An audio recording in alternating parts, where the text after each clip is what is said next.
Kansas City 911. I need an ambulance. Hold on, stay in the line, McCrae. Stay in the line. I was praying that they would save him. This is a personal thing. The guy shot him twice and then said, remember me, bitch. We have two names. We have no idea who they are. If they go inside, we know we will have them at that point. Your adrenaline is going. It was very exciting. Without the surveillance in this case, we'd have been left with just names. He asked me where I left the gun. It was the biggest nightmare I've ever had in my life.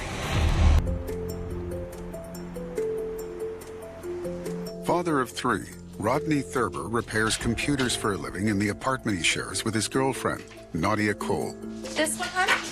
Perfect, yes. I met Rodney in 2016 through an ad for a room. Just a very sweet and generous man. He loved spending time with his kids.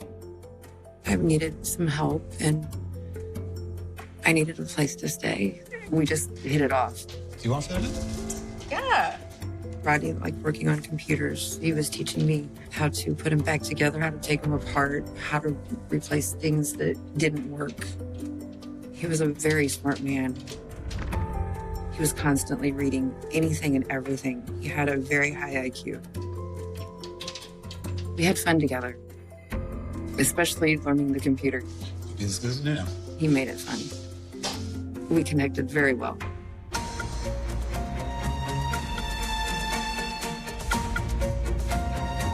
Last favorite movie? That day, we were just kind of lounged around all day. We were gonna watch a movie and just sit and talk. It was just gonna be the two of us. But we didn't get very far with it.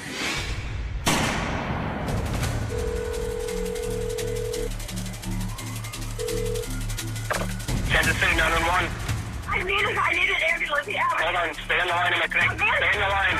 Our dispatch received a 911 call about a shooting. The calling party was very hysterical, very emotional. There was yelling in the background. Moments later, dispatch receives another call about the same incident.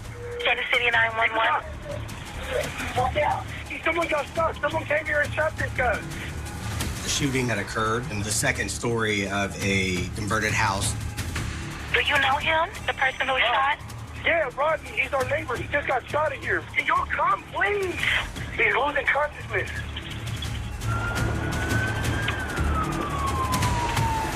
Officers were dispatched to the scene where the shooting had occurred. 115 and 117 are almost in Franklin. Officers arrived at Tracy Avenue where the 911 call came from. There were witnesses that were downstairs waiting for police. Officers go up the stairs to the top apartment and locate a female and the victim. He is laying in a pool of blood and was not conscious when officers arrived. As medics arrive and police are still rendering aid, unfortunately, Rodney succumbs to his injuries and is pronounced deceased at the scene. I was praying that they would save him.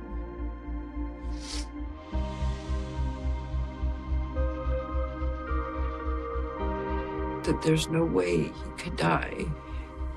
That man is too stubborn to die. He's gonna live forever. He loved us. A homicide investigation was initiated at that point. Ma'am, can I get your name, please? Our calling party, who was identified as Nadia Cole, she was very emotional. Officers removed Nadia from the scene. She is clearly distraught after seeing Rodney die. She's placed into a warm police vehicle where an officer sits with her, tries to console her as best they can.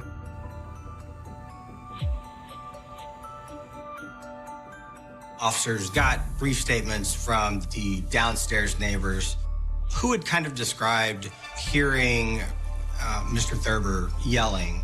He shot me, called police. Can you describe his features? How old? How tall? No, sir. I know he was a white male. They gave us a description of a male running from the scene, but as far as specifics, it was very difficult.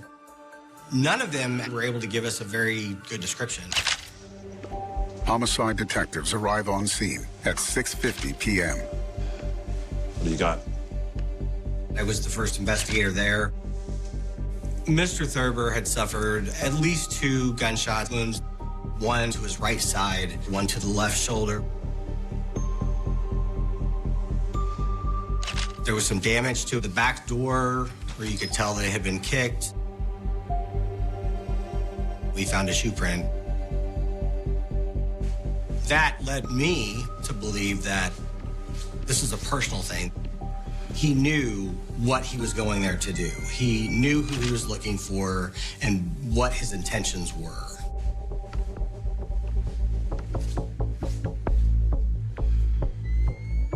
I was the on-call prosecutor, so I arrived on scene and made contact with the detectives that night.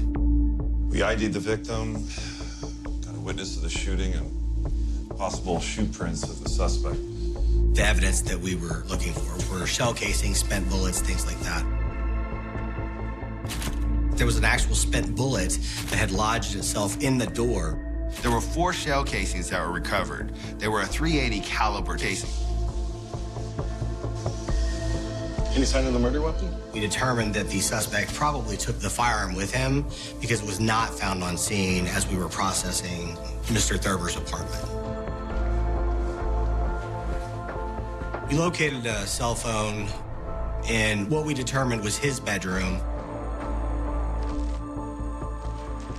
It was taken back to police headquarters for processing and downloading of information. If you can get into it, it's gold because you know who they've been in contact with and what might have caused this to happen.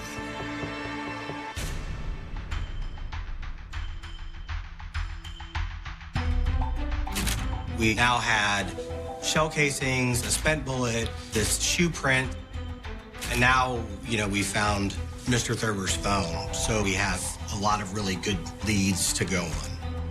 We start to look for possible surveillance cameras and the house directly north of where Mr. Thurber's residence was. There were surveillance cameras that were on the house. I was optimistically excited. Investigators take the footage from the neighbor's camera to the police department for review. You're just nervous and hopeful that the footage is actually captured on the camera.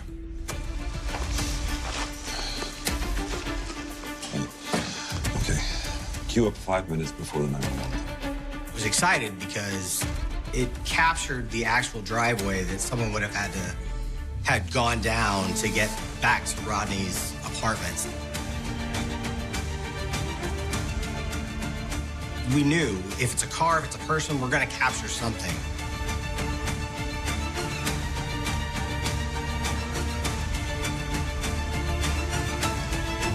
Hold it. Show that again.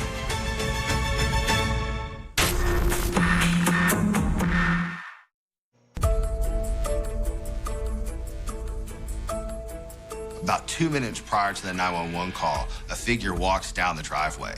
This is so close in proximity to the shooting that this is probably our suspect. Punch in. Pause it. The quality of the footage was not great, but it was enough to give us a figure wearing a coat, walking down the driveway at 6:11 p.m. Stay on. This figure, it cuts through a gate and into the driveway to where Mr. Thurber's apartment is. Keep going. Approximately 6:14, which is about the time the 911 call comes in, the video captures what appears to be that same individual. They don't exit and go the way that they came. They turn and go the opposite direction towards Manuel Cleaver 2 Boulevard. That's our perp, 100%.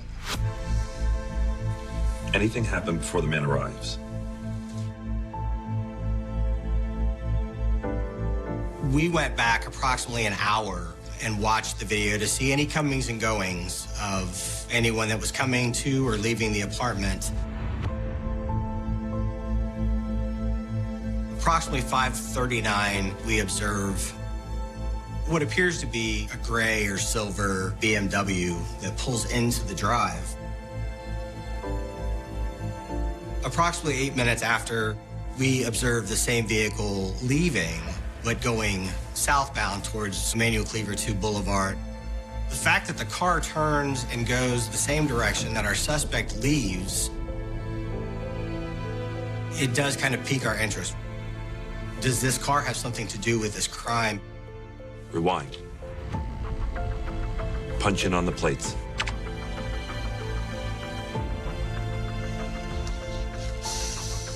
Unfortunately, because of the lighting and the way that this camera is set up, we couldn't make out the front or the back license plates on it. Investigators switch gears. They interview Nadia Cole to unlock any clues she has about who shot her boyfriend. We have to be able to determine if they have information that's relevant to the shooting. We also have to eliminate them as a possible suspect. Okay. So then just kind of walk me through what happened. I'm here, I knock at the door.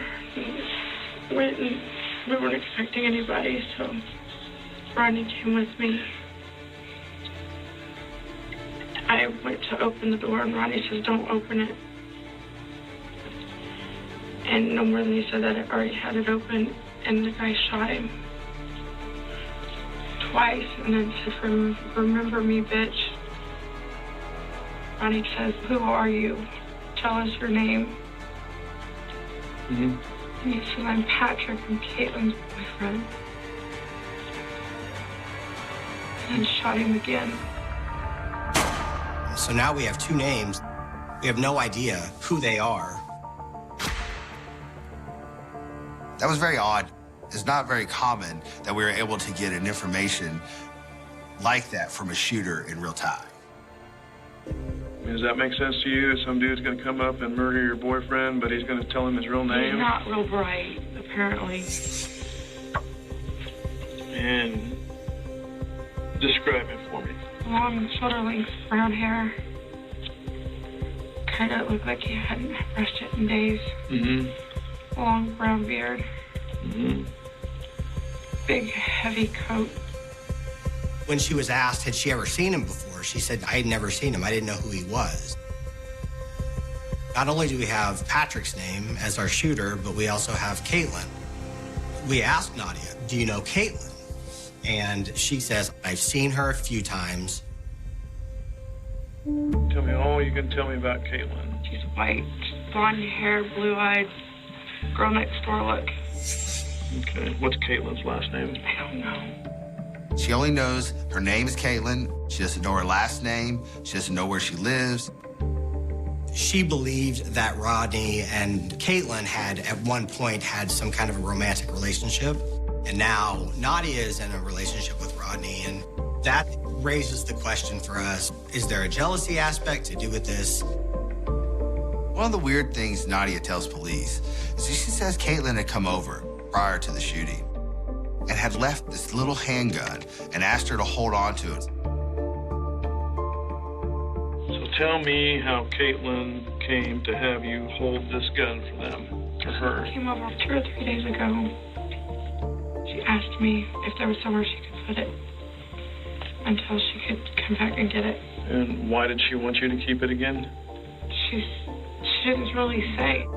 When Nadia gave us the information about holding the gun for Caitlin, obviously it raised some questions. A reasonable person would be like, well, why am I holding this gun for you? She could never really answer us other than, well, because Rodney said it was okay. You see Caitlin today? Yeah, she came to pick up the gun. So about 30 minutes before the shooting, Caitlin arrives at Rodney's apartment. Rodney gave her the gun, and she left. Given the odd circumstances surrounding this gun, detectives ask Nadia if she's involved in the shooting. There's a lot of stuff that is not getting told right now, okay? And I don't know why you're keeping some things from me. Did you shoot Rodney? No. Okay. I would never shoot him. Okay. Did Nadia have something to do with setting this up? Because, well, if I can't have him, then nobody's going to have him type thing. For us to be able to eliminate her as a suspect, we asked her to download her phone, and she, without hesitating, said, absolutely, I will cooperate.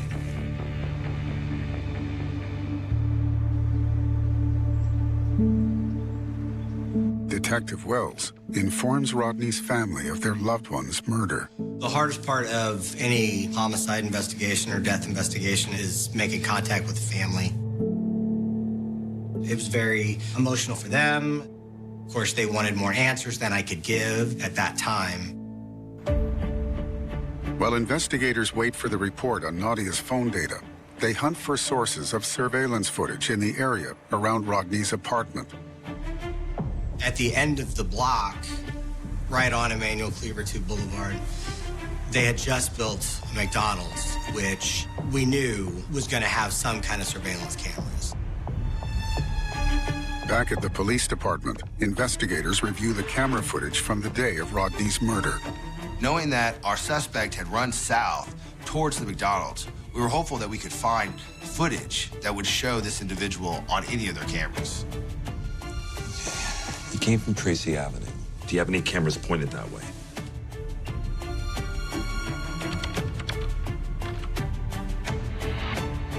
We were focusing on the camera that is facing the Tracy Avenue, overlooking the McDonald's parking lot. He was seen at the house around 6:14 p.m., so play from that.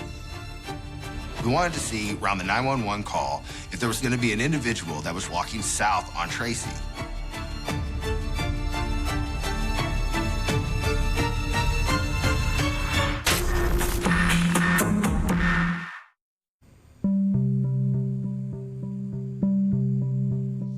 Punch in.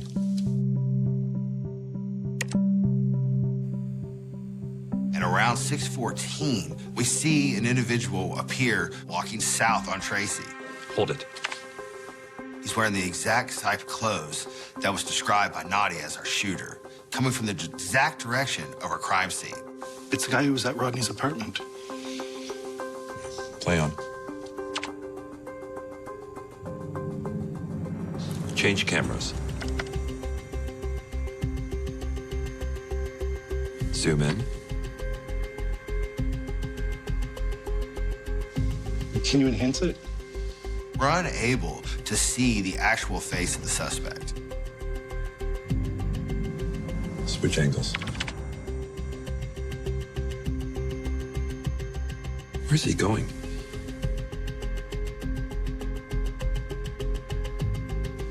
Any other cameras facing that way? He ends up heading north and runs across the street and off camera, and we lose sight of him through the camera angles. It's frustrating because I still can't say who he is. Investigators continue to watch the footage in case the suspect returns. Play on.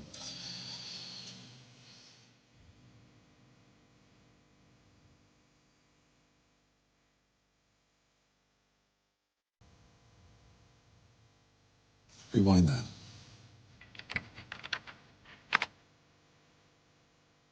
Stop. About 30 seconds after the suspect leaves camera view, when we see a silver sedan, similar size, make, and model of our suspect car from the previous footage. Change cameras.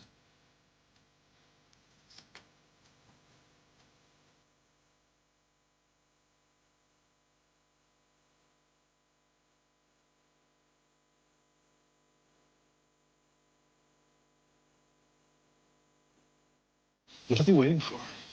3 minutes passed, and the car is just sitting in the parking lot. Show me the other angles. And then we see our suspect. He starts running across the street back towards the McDonald's. Punch in. His coat is now open, his hood is off his head, and we see his long brown hair. We see facial hair. Follow him. He actually runs up to this silver sedan. He gets in the passenger seat. The BMW backs out and leaves the parking lot. You know, the suspect, similar to the description that Nadia had given during her statement. However, we still don't have a license plate for the BMW. We still don't know who Caitlin is. And all we have for him is his name is Patrick.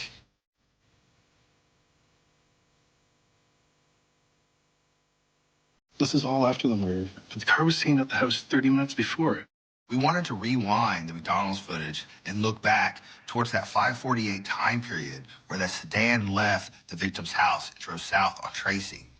Okay, jump back half an hour.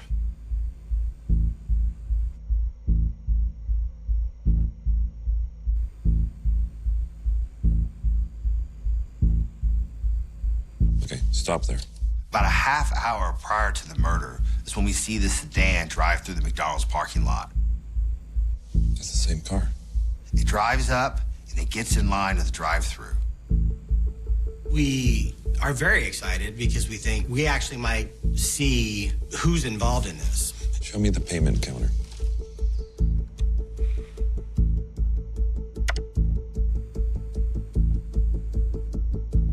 Punch in. We're able to see who the driver is. It's a blonde-haired female, matching the description that Nadia gave us of Caitlin. Show me the other cameras.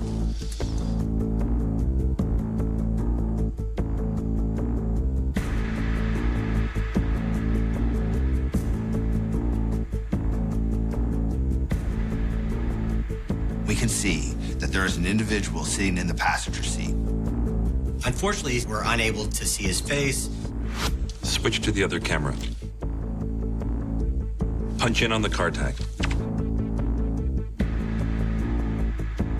We can determine that it is a temporary tag, which is issued when you buy a car, but it's not visible.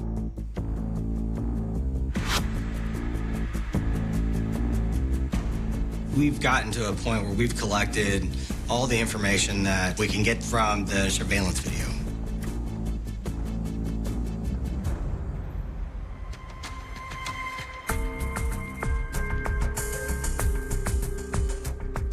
We were able to download Rodney's phone. And in that phone, we were able to locate text messages on the day of the homicide between Rodney and an individual who identifies herself as Kate. Look at this. This Kate individual is talking with Rodney about coming over and picking up a gun. He was very specific about she needed to get this gun back from him, that her boyfriend was going to be mad if she didn't get it back. Fits with what Nadia said. All we have is Kate and a phone number. At the disposal of law enforcement are many systems, including databases. We put the number in, and it comes back to someone with the name of Caitlin Riffle. Once we had that, then we start using analysts to help us to find a Facebook account. Got you. The photographs are kind of similar in appearance to the female that we see at the McDonald's in the drive-through surveillance. This was another huge break in the case. But the text messages weren't the only thing we recovered off Rodney's phone. There was a photograph of a gun, a .380. We knew that we had .380 shell casings at the scene. Can you get a serial number off that? Some of it. Zooming in on the serial number itself, we were able to read most of the serial number in this photograph that was on his phone. However, the first character was kind of distorted. That information was sent to detectives in our illegal firearms squad. Hey, it's Detective Wells. I'm going to send you a serial number I need a trace on. Thanks.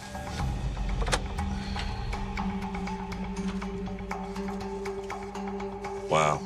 Look at this.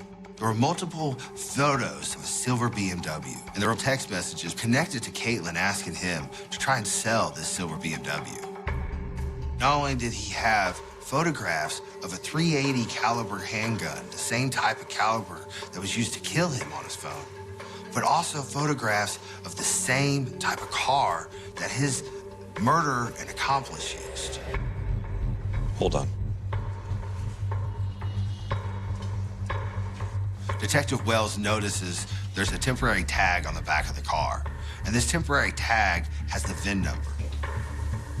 I'll look up the partial. He rushes through the police database to see if this VIN is associated with any police reports.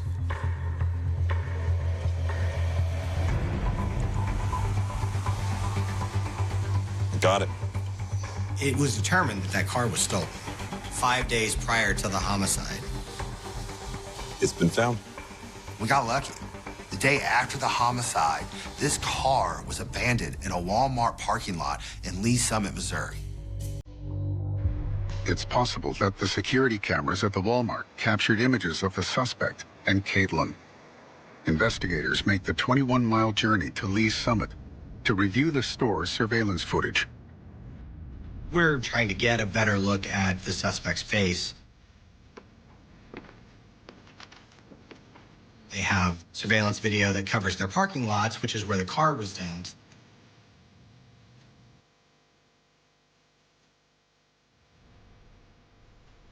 Stop. Zoom in. The male subject gets out of the passenger seat. Switch to the next camera.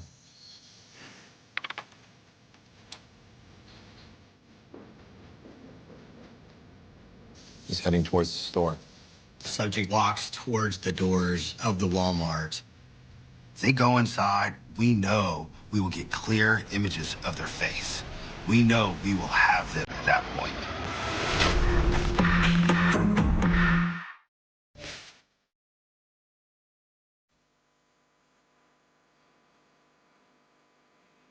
He's heading towards the store. He's just strolling into Walmart like it's any other day. Stop. We got him. I was excited, but I knew that there were still additional steps that we had to take to prove that this is Patrick. Follow him. We track this individual we know as Patrick now through the Walmart. Track him to the till. He ends up making a purchase. Can we pull up that transaction record? He buys a tea, and we're able to track that purchase. Walmart gives us the point-of-sale receipt and tells us that he used a gift card to make that purchase. Do you know where he got the card? The gift card was purchased 21 hours earlier from a different Walmart in Independence, 9 miles north of Lee Summit. This transaction for this gift card occurred 2 hours after the homicide. Thank you.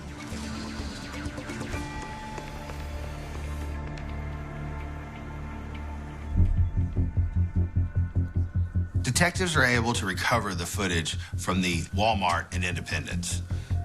Okay, start with the camera over the parking lot. Okay, the transaction was for 8:50 p.m., so let's play about an hour before that.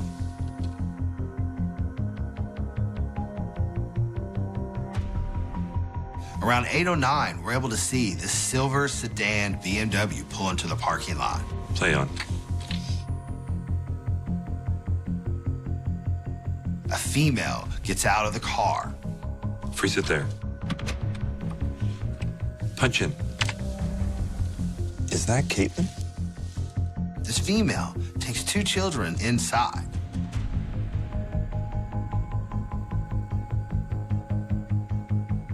And then we see another person get out of the car and walk towards the front door. Switch to inside. As the doors open, we start watching the interior cameras. It appears to be Caitlin with her 2 kids walking in the store. And we see our suspect. He returned something and they were not able to give him cash. They gave him a Walmart gift card. Follow him outside. Patrick walks back to the car. Caitlin follows minutes later. This footage shows that Caitlin is with this individual after the homicide, just like she was prior to the homicide. Investigators check in with Rodney's girlfriend, Nadia Cole, to see if she recognizes the woman from the surveillance footage. Nadia is staying in a hotel for her own safety. I presented her with some photographs that we had taken from the surveillance video at the McDonald's and the drive-thru. And without hesitating, she said, yes, that is Caitlin. That's the Caitlin I know that Rodney was in contact with. Police also show Nadia the images of the gun. When the detectives showed me a picture of it, I recognized it, and it looked similar to the one she had handed me. Thank you. This has been extremely helpful. The detectives are closing in on the suspects, but Nadia is feeling the toll. I didn't have anybody to talk to, so I was left on my own. I was mad, I was hurt, I was scared. It was the biggest nightmare I've ever had in my life. Investigators know that Caitlin is Caitlin Riffle. They now need to identify Patrick. One of the items that we found on Rodney's phone was the photo of the .380 handgun. We were able to trace the serial number on the gun. We were able to determine that it was legally purchased at a store in Lee Summit, Missouri by Stephanie Powell. Can you look her up?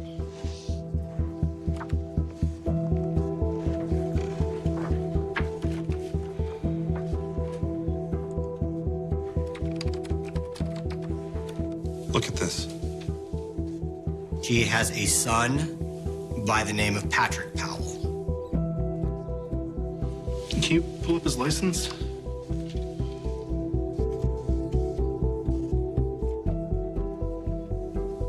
Photo's old. When we run his Missouri Department of Revenue driver's license photo, he has short hair. In the surveillance video, the suspect had long hair. So our first thought is, has he changed what he looks like, or is this a completely different person? Investigators search for a link between Caitlin and Patrick Powell. There is an application on a computer that shows when anyone pawns something. Got a hit on Caitlin's phone. It showed that she had sold a phone at a kiosk at another Walmart in Independence that takes a picture of your ID, and it showed the date, the time that the transaction was made. There was surveillance video of her selling the phone with a person that did resemble very much the photo that Patrick had for his driver's license. He had cut his hair and shaved his face. We were able to retrieve that phone. It was the phone that she had been using to communicate with Rodney the night of the murder. We've gotten to a point where we've collected all the information. It's time to talk to them in regard to their role in the homicide of Rodney Thurber. I authored a court order for Patrick Powell's cellular device, and our tactical support squad found a residence where they thought the phone was at. It was tracked to Buckner, Missouri, which is about 30 miles east of Kansas City. They advised us, we have Patrick and Caitlin, they're in a vehicle, and we are about to try to stop the vehicle and take it into custody. Adrenaline is going. This is all going to come to a head. It was very exciting for us.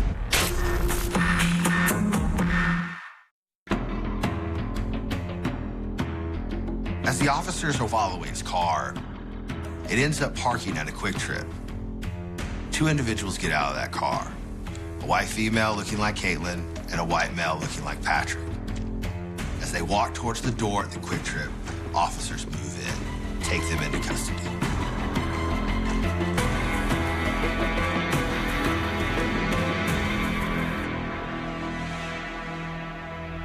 police informed Nadia of the arrests. I was relieved. Everybody thought I'd shot him. Every relationship has problems, but I would never hurt him. Investigators take Patrick Powell and Caitlin Riffle to the police department for questioning.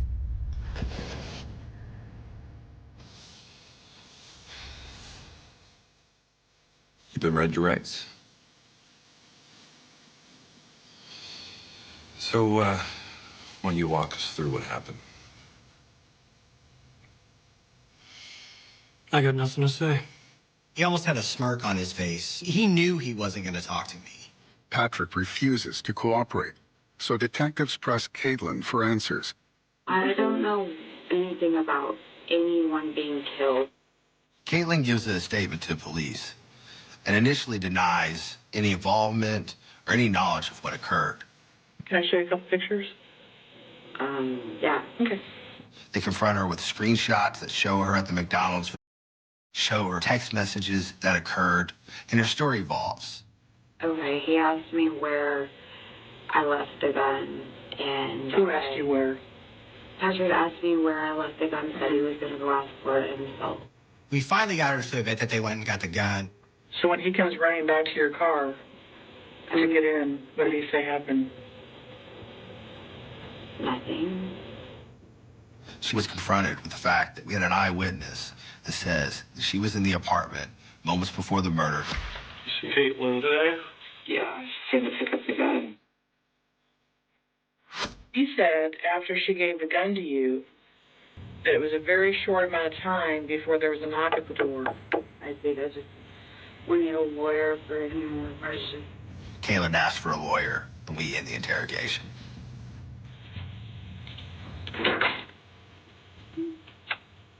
Patrick and Caitlin are charged with first-degree murder. Both plead not guilty. At the trials, prosecutors step through the events that led to Rodney Thurber's murder. The day of the homicide, Caitlin and Rodney had been texting. They had been texting about this gun. They were texting about her coming over and getting this gun. And we know the surveillance shows her car pull in that driveway. We know Nadia Cole says Caitlin came in that house, got that gun. We know that that silver car with Caitlin in the driver's seat and Amel in the passenger seat went through that McDonald's drive-thru. Patrick walks to Rodney's home minutes later. Patrick went over there on foot, by himself, armed with that handgun. He knew he was going to shoot Rodney. The gun that we know Caitlin gave back to Patrick was a .380 handgun, the same caliber that matches the shell casings that were found at the scene. We know that individual ran away. Ultimately got into that silver car that Caitlin was waiting for him to drive him away. Just 2 hours after the homicide, we catch them on the Walmart surveillance in that same silver BMW. Patrick wearing the same clothes with the fur on the coat, the pink shirt, and the green pants inside that Walmart. The shoe print found at the crime scene matched neither suspect, but the pictures of the gun and the car that Caitlin sent to Rodney incriminated both her and Patrick. Stephanie Powell, the gun's legal owner, had no involvement in or knowledge of any criminal activity. When trying to establish a motive in the possibility of parole for murder in the first degree and 10 years for armed criminal action, Caitlin Riffle was sentenced to 20 years for murder in the second degree and 3 years for armed criminal action. This murder wouldn't have occurred but for her actions. She was the getaway driver. She's the one that provided the murder weapon. But ultimately, she's not the one that pulled the trigger. Without the surveillance in this case, we'd have been left with just names. We would not have been able to put our suspects together in the moments after the homicide. I never said goodbye to Rodney, and I'm not going to. But I still talk to him. The Florida heat is heavy, a humid, suffocating blanket that clings to the skin of the Everglades, and for 38 years, it has held onto a secret that defied the very laws of time and justice. In the summer of 1988, in a quiet, sun-bleached corner of a Florida suburb, a life was severed with such ruthless efficiency that it left the community reeling, a jagged scar carved into the collective memory of a town that believed itself immune to such visceral, unbridled malice. You look at the evidence, a series of grainy, black-and-white photographs that capture the scene with a haunting, clinical indifference, the overturned chair, the shattered glass, the absolute stillness of a room where a vibrant, young life had been reduced to a forensic puzzle. This was the Florida 1988 cold case, a mystery that began with a scream lost in the wind and ended with a decades-long silence that seemed unbreakable until the impossible happened and a breakthrough, sharp and sudden as a razor's edge, shattered the stillness of the past. The arrest did not just close a file. It reopened a wound that the town had spent nearly 4 decades trying to cauterize, exposing the rot that had been festering beneath the surface of their manicured lawns and polite, suburban interactions. The investigation, at its inception, was a chaotic, desperate scramble through the undergrowth of a crime scene that yielded almost nothing. Detectives scoured the local vicinity, knocking on doors until their knuckles bled, interviewing residents whose eyes mirrored the terror they couldn't name, and chasing down phantom leads that vanished like smoke in the high noon sun. They were looking for a predator, a monster who had left no fingerprint, no DNA, no witness, a ghost who had walked through the locked doors of the victim's home and exited into the vast, unforgiving expanse of the Florida wilderness. For years, the case file sat in the bowels of the precinct, a thick, yellowing brick of unresolved trauma, its pages stained by the humidity and the fingerprints of men who had long since retired, taking their frustrations and their theories to their graves. The victim, whose name was spoken in hushed, reverent tones at every anniversary, became a symbol of everything the system had failed to protect, a reminder that in the shadow of the palm trees and the brilliance of the sun, something truly wicked had walked among them. Then came the shift, a quiet, almost imperceptible turn in the tide of modern science that would eventually dismantle the perfect crime. In the antiseptic, high-tech labs of the present, where the past is decrypted with the relentless precision of a machine, the cold case was pulled from its tomb. They weren't looking for a witness. They were looking for the molecular echo of a killer, the microscopic traces of biological material that had survived the passage of 3 decades like a message in a bottle cast onto the shore of justice. The technology was a revelation, a sequence of events that linked a discarded fragment of evidence to a family tree, tracing a genetic map that led, with terrifying accuracy, to a man who had lived his entire life in the open, oblivious to the fact that his past was finally catching up to him. The detectives, a new generation of investigators who had grown up in the shadow of the Florida 1988 case, felt the static in the air, the cold, hard reality that the hunt was no longer for a ghost, but for a living, breathing man who had managed to outrun his own shadow for 38 years. The arrest was a scene of cinematic, stark efficiency, the kind of operation that leaves the neighborhood in a state of breathless, agonizing suspense. It happened on a Tuesday, under the same blinding, unforgiving Florida light that had witnessed the original tragedy, the unmarked vehicles converging on a quiet, unremarkable home with the disciplined, quiet power of a storm. There was no struggle, no dramatic monologue, only the cold, mechanical sound of handcuffs clicking shut, a sound that rang out like a bell for the town to hear. The suspect, a man whose face was as familiar as the morning paper, looked at the agents with a shock that quickly calcified into the dead-eyed realization of a trapped animal. The arrest brought the community to its knees, the sudden, violent rupture of their mundane existence forcing them to stare at a truth they had spent generations avoiding, that the monster was not a stranger, but a neighbor, a man who had sat at their tables and attended their block parties, his hands stained with a memory he thought the world had finally discarded. The interrogation room was a theater of memory, a space where the suspect was forced to confront the wreckage of his own life in the presence of the very law he had evaded for nearly 4 decades. The detectives didn't need to shout. The DNA, the irrefutable, unblinking witness, did all the talking, the sequence of nucleotides mapping out his movements on that night in 1988 with the cold, scientific clarity of a judge. As the evidence was laid out, the suspect's defenses crumbled, the walls he had built around his secret collapsing into a pile of disjointed, pathetic excuses. He began to speak, the words coming out in a slow, jagged rush, a confession that didn't bring remorse, but a sickening, cold relief. He described the night, the impulse, the sheer, arbitrary brutality of the act, his voice devoid of the humanity he had stolen, leaving the detectives in a room that felt suddenly, impossibly small, contaminated by the toxicity of the truth. The news spread through the town like a wildfire, a shockwave that rattled the windows and the hearts of every resident who had lived through the era of fear. People emerged from their homes, their phones buzzing with the notifications that were rewriting the history of their community, their expressions shifting from disbelief to a deep, visceral rage. The arrest was the catalyst for a communal breakdown, a forced confrontation with the fact that for 38 years, their safety had been a fragile, deceptive illusion. The media arrived in a frenzy, the satellite trucks lining the streets, the journalists turning the neighborhood into a spectacle of forensic analysis and human drama.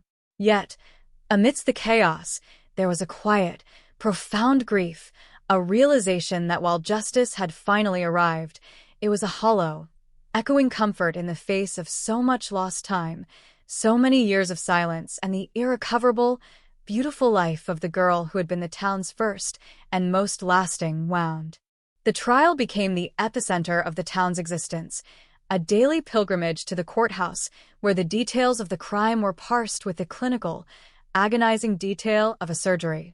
The prosecutor, a figure of righteous, measured authority, wove the evidence into a narrative that was impossible to look away from, a story of 1988 that was being retold for a new, unforgiving audience. The jury, men and women from the very streets where the crime had occurred, sat in a state of solemn, heavy realization, the weight of the past pressing down on them with every word of testimony.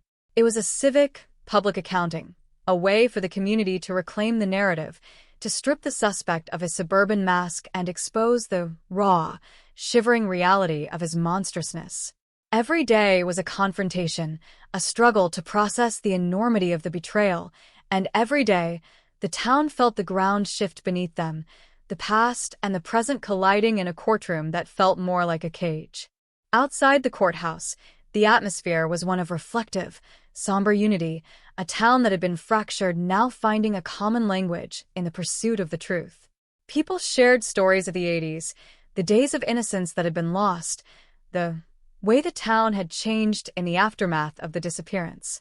It was a communal therapy, a way to process the decades of collective anxiety that had defined their existence. The detectives were no longer just officers. They were the guardians of the community's integrity, the men and women who had dared to look into the darkness and bring back a light that, even if faint, was steady and real. The trial was the final act of a play that had run for far too long, a necessary, brutal conclusion to a story that had haunted them since the first, golden days of 1988. The verdict, when it finally arrived, was a moment of profound, echoing silence, the word guilty resonating through the courtroom like a final, definitive stroke of a hammer. There was no cheering, no eruption of applause, only the sound of collective, shuddering breaths, the release of 38 years of tension that had been held in the marrow of the town's bones. The suspect, now an old man, was led away, a relic of a life that was finally, appropriately, coming to an end in the harsh, sterile environment of a prison cell. It was justice, yes, but it was a justice that felt heavy with the ghosts of the past, a resolution that was as bitter as it was necessary. The case was closed, the file was stamped, and the community was left to sit in the quiet, in the aftermath of a truth that had finally claimed its due. As the sun sets over the Florida Everglades, the town seems to exist in a state of weary, profound grace, a community that has survived its own nightmare and come out on the other side. The neighborhood is the same, yet fundamentally, irrevocably changed, the houses holding the memories of a time that can never truly be forgotten. The street where the victim once walked is just a street again, but the ground underneath it feels different. The soil cleansed of the secret that had held it hostage for so long. The people continue their lives. They raise their children. They work their jobs, but there is a new depth to their interactions, a shared, silent understanding of the cost of their tranquility and the fragility of their world. They are the survivors of the 1988 mystery, the people who have seen the truth and lived to tell the tale, a town that has finally found the peace that only the truth can provide. In the final, echoing stillness of the night, you realize that the story of the Florida 1988 case is not just about the capture of a killer. It is about the resilience of the truth, the way it survives the erosion of time, the cynicism of the system, and the silence of the guilty. It is a story that proves that even in the most forgotten corners, even in the deepest, most suffocating shadows, the light of justice can eventually find its way. The case is a reminder that the past is never truly dead, that it is a living, breathing force that will eventually claim its place in the world, no matter how hard we try to bury it.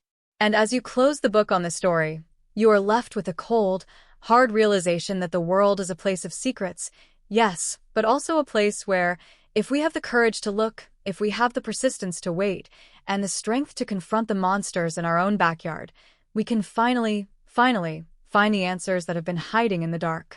The air inside the precinct's archive room was thick with the scent of stagnant paper and the metallic tang of old, oxidized history. Detective Elias Thorne, the man who had inherited the burden of the 1988 Florida case as if it were a family heirloom, stood in the center of the subterranean vault, his flashlight beam cutting through the gloom like a scalpel.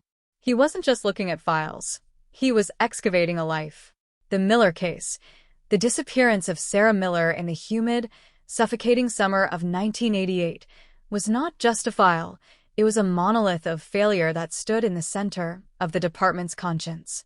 As he pulled the heavy, dust-caked binder from the shelf, he felt the familiar, gnawing ache of the unresolved. Sarah, a 19-year-old student, had vanished from a porch that overlooked the shimmering, mosquito-ridden marshes of a Florida suburb, leaving behind a half-eaten sandwich and a pair of discarded sandals.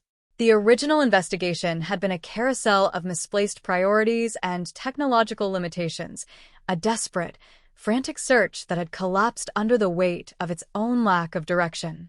Thorne opened the binder, the pages sighing as he turned them, revealing the grainy, stark photographs that had once defined the town's collective nightmare. He knew these images by heart, the front door standing ajar, the single, muddy footprint that had been trampled by the initial wave of onlookers, and the look of sheer, unadulterated terror captured in the one photo the family had provided. It was a tableau of a life interrupted, a story whose final chapter had been left open for 3 decades, inviting the dark, speculative ghosts of the town to fill the space with rumors, lies, and the slow, corrosive erosion of hope. Thorne began to systematically dismantle the case, not with the frantic energy of his predecessors, but with the cold, methodical precision of an archivist of the damned. He spent weeks cross-referencing the initial witness statements, looking for the threads that had been ignored in the rush to produce a suspect. There had been a man seen driving a faded blue sedan with a rusted bumper, a detail dismissed by the lead detective of 1988 because it didn't fit the profile of a local predator. Thorne stared at that statement for days, his mind mapping the possible trajectories of that vehicle, the way it could have slipped through the cracks of the neighborhood's peripheral vision. He reached out to the retired officer who had filed the report, a man now living in a sun-drenched retirement community, whose memory had been softened by the merciful haze of time. The conversation was agonizing, a slow, dredging process of pulling the past into the light, but it yielded a singular, crucial detail. The sedan hadn't just been seen, it had been heard.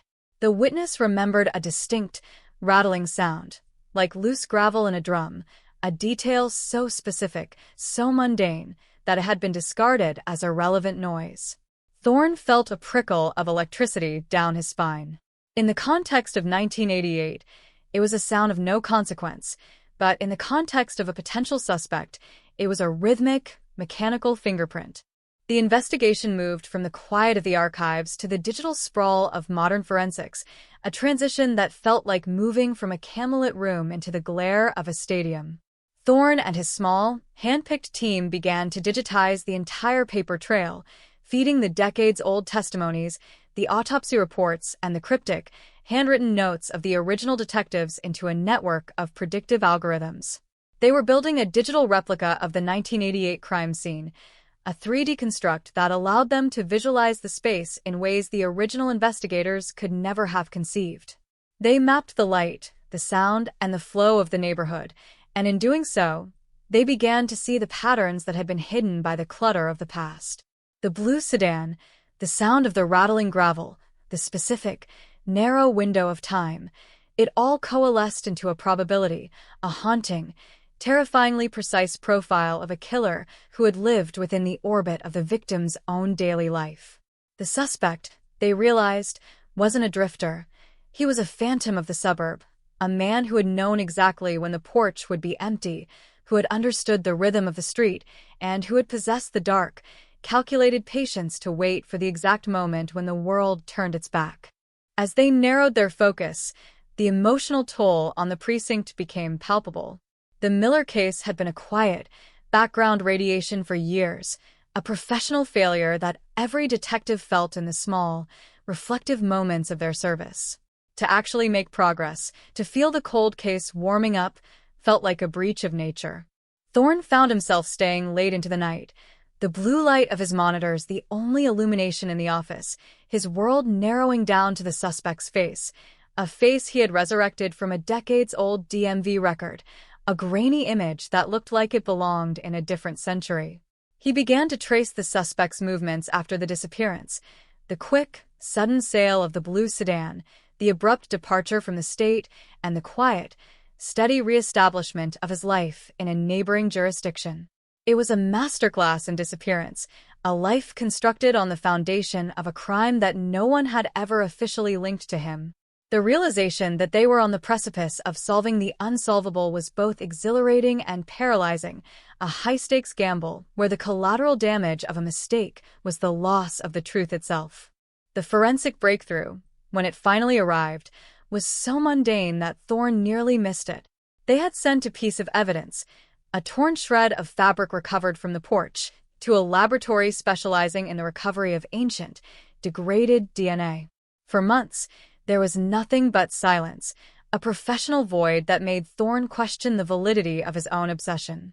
Then, the email arrived, a brief, sterile communication that turned his entire world upside down. The profile was a match, not to a database, but to a cousin, a distant, tangential connection that allowed the team to build a genealogical bridge across 38 years. The names began to fall into place like dominoes, leading them to a residential address in a quiet, unassuming town, where a man lived a life of domestic, unremarkable normalcy. Thorne sat at his desk for an hour, the email open, the suspect's name glowing on his screen. It was the moment he had dreamt of, the moment he had feared, the moment where the abstract investigation of a cold case became the terrifying reality of an active hunt. The planning for the operation was conducted in a state of absolute, suffocating secrecy. Thorne couldn't trust the local jurisdiction. He couldn't trust the possibility of a leak. Every move was calculated, every contingency mapped out with the precision of a military strike. He gathered his team in a secured room, the air thick with the smell of stale coffee and the intense, electric energy of a mission that could change everything. They reviewed the suspect's habits, the morning routine, the grocery store visits, the way he walked his dog at the exact same hour every evening. It was a life of such aggressive, studied mediocrity that it was, in its own way, the perfect camouflage. Thorne felt a strange, cold anger towards the man, a man who had stolen the future of a girl and had proceeded to live a perfectly quiet and satisfying life of his own. The inequity of it was a bitter pill, a poison that had fueled the entire investigation, and now they were days, perhaps hours, away from forcing a reckoning. The team deployed in the early hours of a Tuesday, the Florida sky a bruised, pre-dawn purple that promised a scorching heat to come. The drive to the suspect's town felt surreal, the landscape blurring as the weight of the moment began to press down on them. Thorne watched the road, his mind replaying the 1988 crime scene images, trying to bridge the gap between the girl on the porch and the man they were about to confront. The dissonance was staggering. The cruelty of 1988 and the quiet, suburban peace of 2026 seemed to exist in two different dimensions, and they were the ones tasked with forcing those dimensions to collide. As they neared the address, Thorne felt a sense of clarity he had never experienced in his entire career. All the frustrations, all the false leads, all the late nights in the archive, it had all been a long, arduous process of training for this single, final moment. The house was a modest, single-story structure with a well-kept yard, the kind of place that could disappear into the scenery of any neighborhood in America. Thorne and his team took their positions, the silence of the street broken only by the chirping of the cicadas in the nearby brush. It was a domestic scene, a slice of life that felt entirely innocent, and as he watched the front door, Thorne felt a moment of profound, existential doubt. Was this the right house? Was this the right man?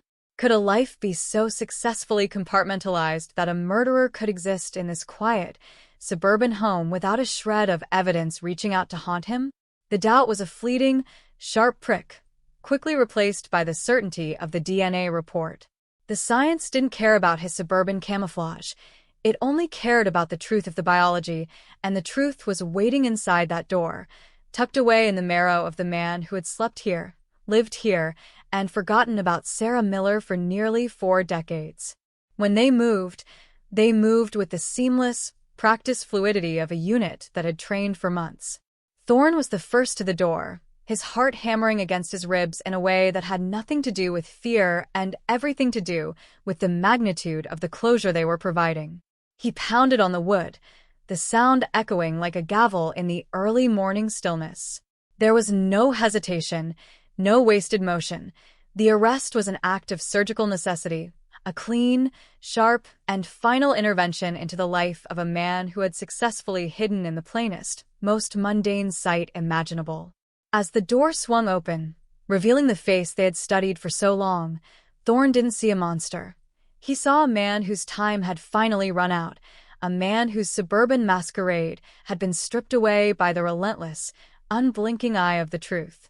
The arrest was a silent, efficient affair, a transaction between the law and the accused that felt almost routine, a bizarre, jarring contrast to the magnitude of the history being closed.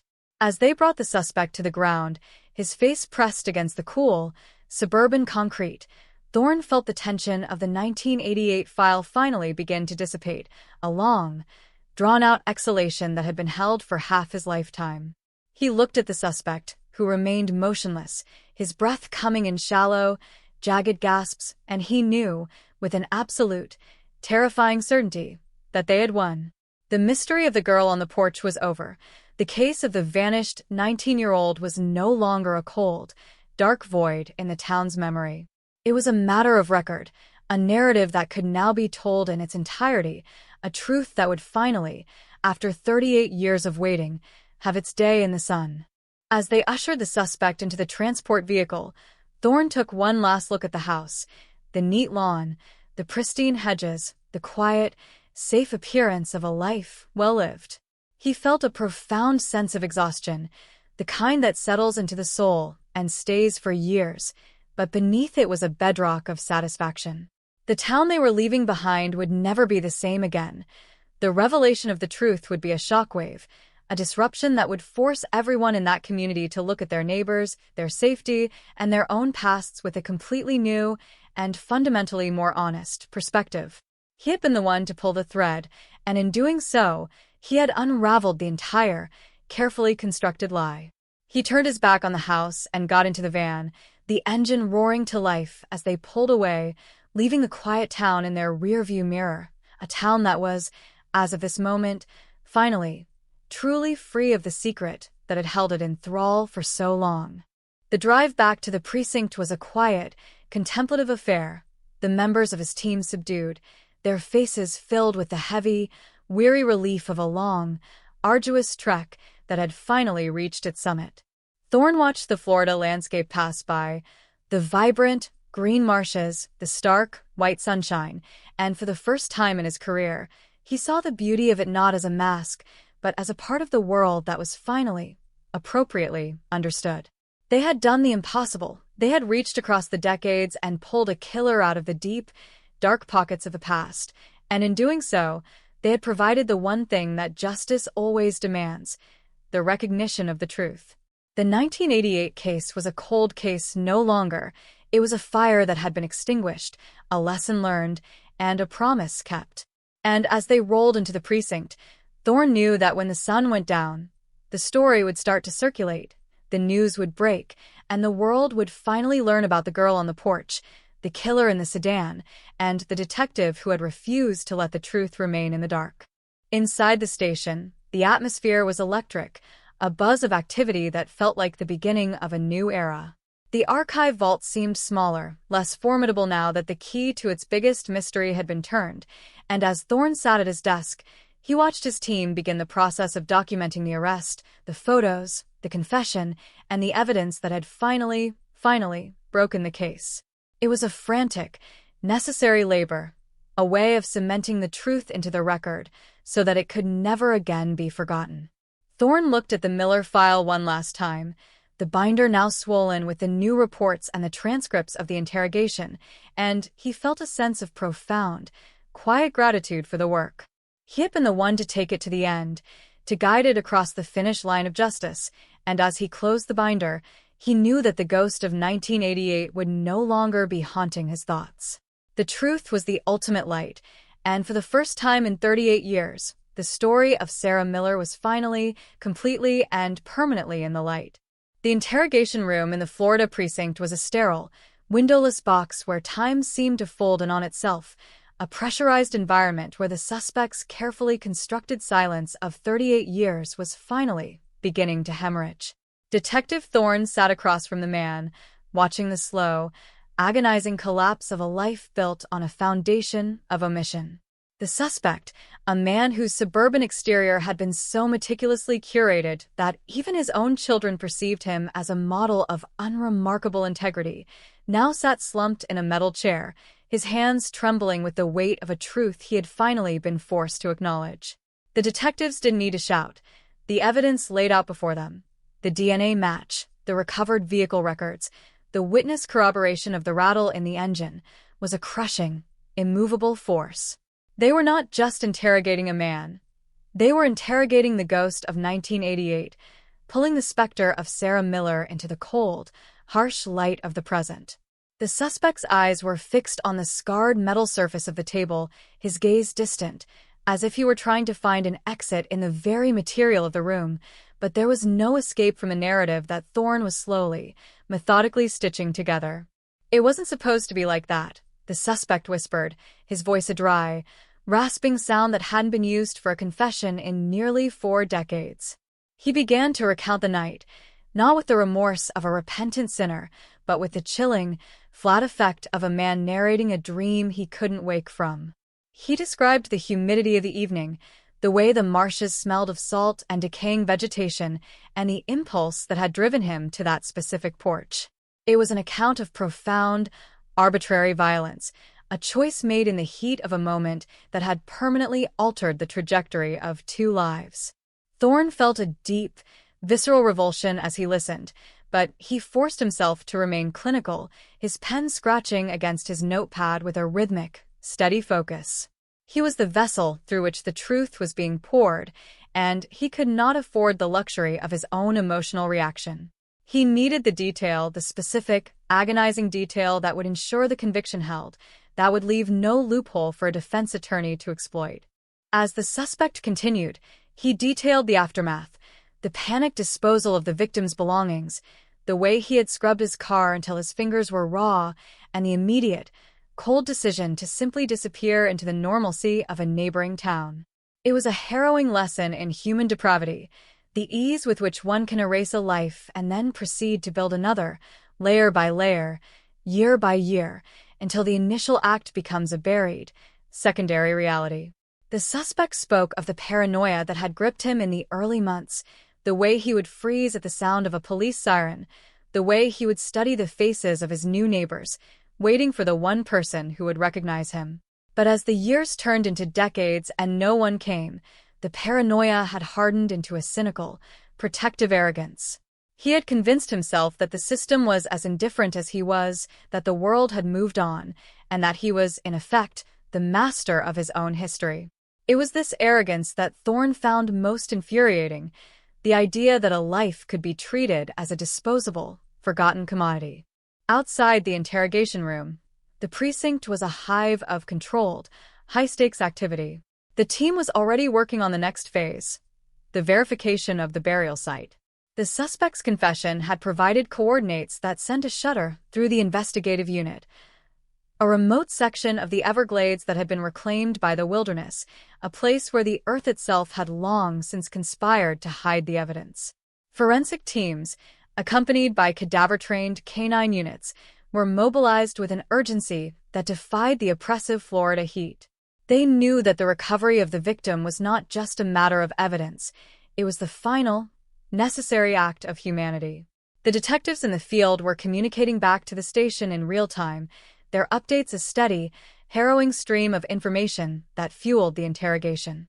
Thorne could see the information coming in on his monitor, the photos of the marshland, the mapped-out grids, and the growing sense of an approaching, inevitable conclusion. The suspect, realizing that his confession had not been a private, restorative act but a legal admission that would guide the detectives directly to the remains, began to panic. His demeanor shifted from the resigned, hollow calm of the narrator to the erratic, fearful movements of a man trapped in his own trap. He began to offer conflicting details, trying to sow confusion, attempting to regain some small, pathetic measure of control. But Thorne was unmoved. He had the DNA. He had the confession. He had the timeline. He held up a copy of the 1988 crime scene photo, the one with the empty chair, and pushed it across the table. "Look at her," Thorne said, his voice quiet, steady, and laden with the weight of 38 years of waiting. "She had a life. She had a future. And you took it for nothing. You need to look at what you did, and you need to tell us exactly where she is." The suspect looked down at the photo, his face twitching, a mask of denial failing to conceal the rot underneath. The silence in the room stretched, becoming thick and suffocating, until he finally broke, his shoulders sagging as the last remnants of his defensive structure collapsed. He gave them the final, precise coordinates.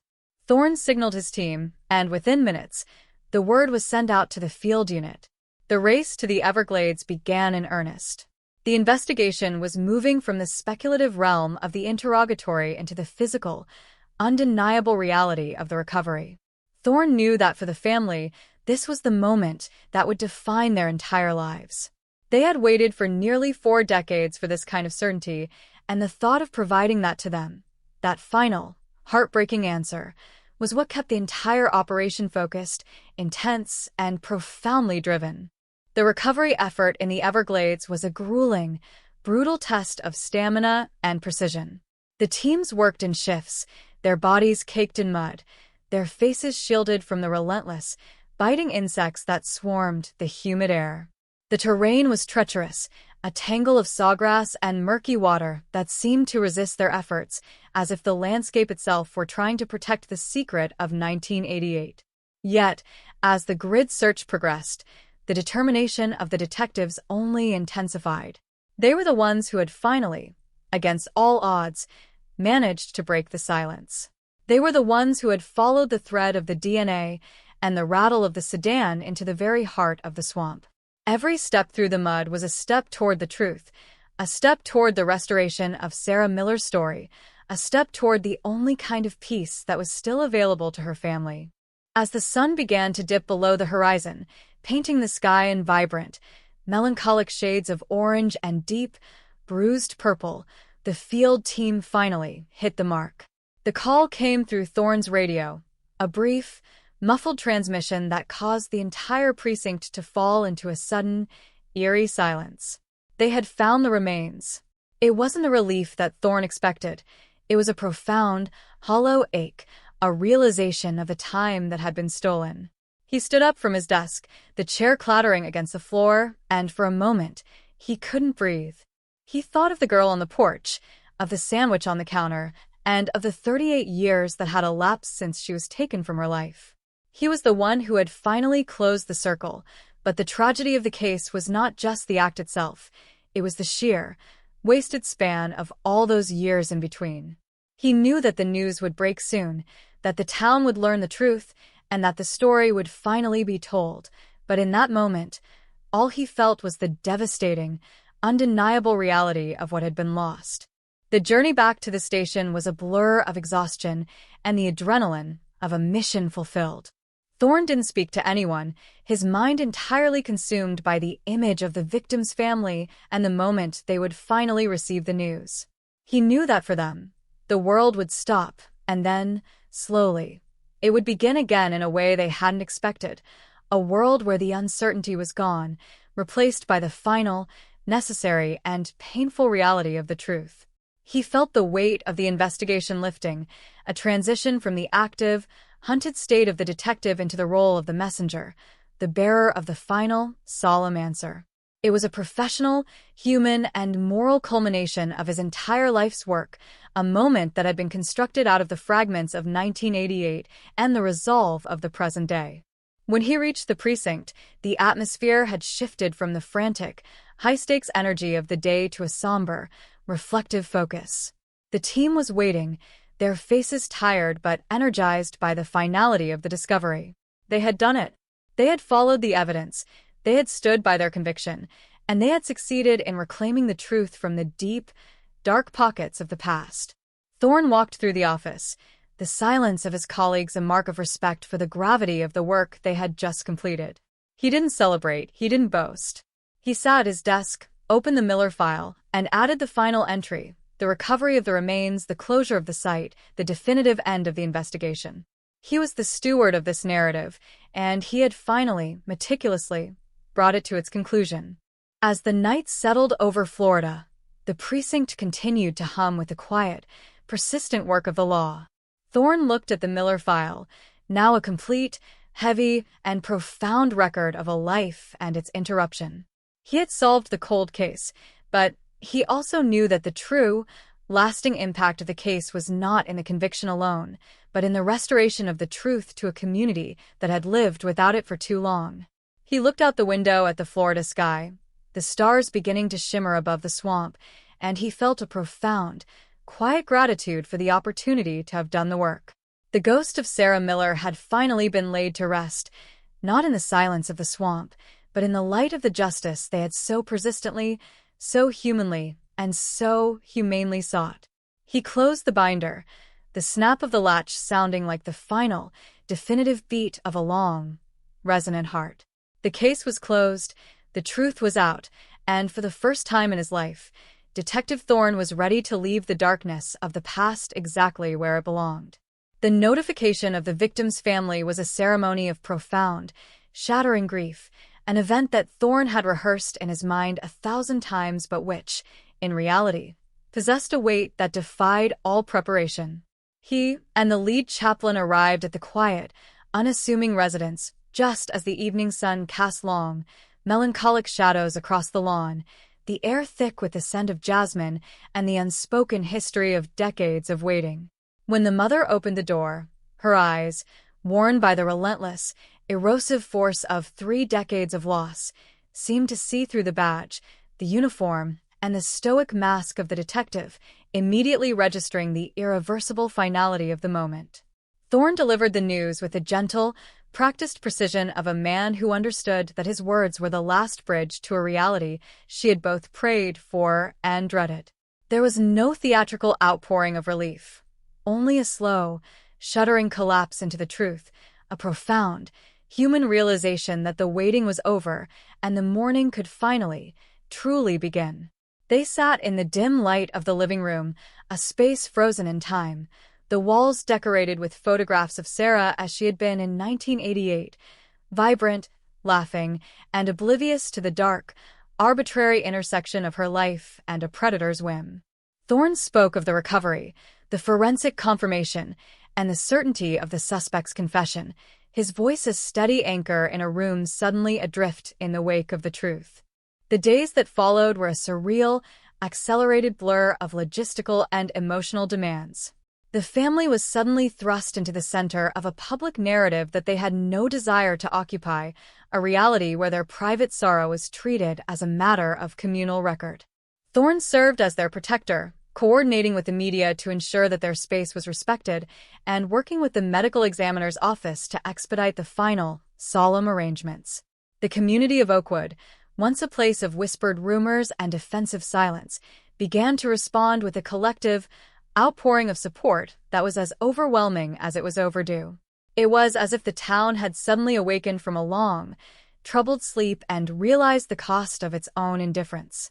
Bouquets of flowers appeared on the victim's old porch, handwritten letters of apology and remembrance were left at the station, and the family found themselves surrounded by a community that was finally ready to face the truth they had ignored for so long. The legal process, meanwhile, was escalating toward a pretrial hearing that would be the first public confrontation between the suspect and the society he had so thoroughly hoodwinked.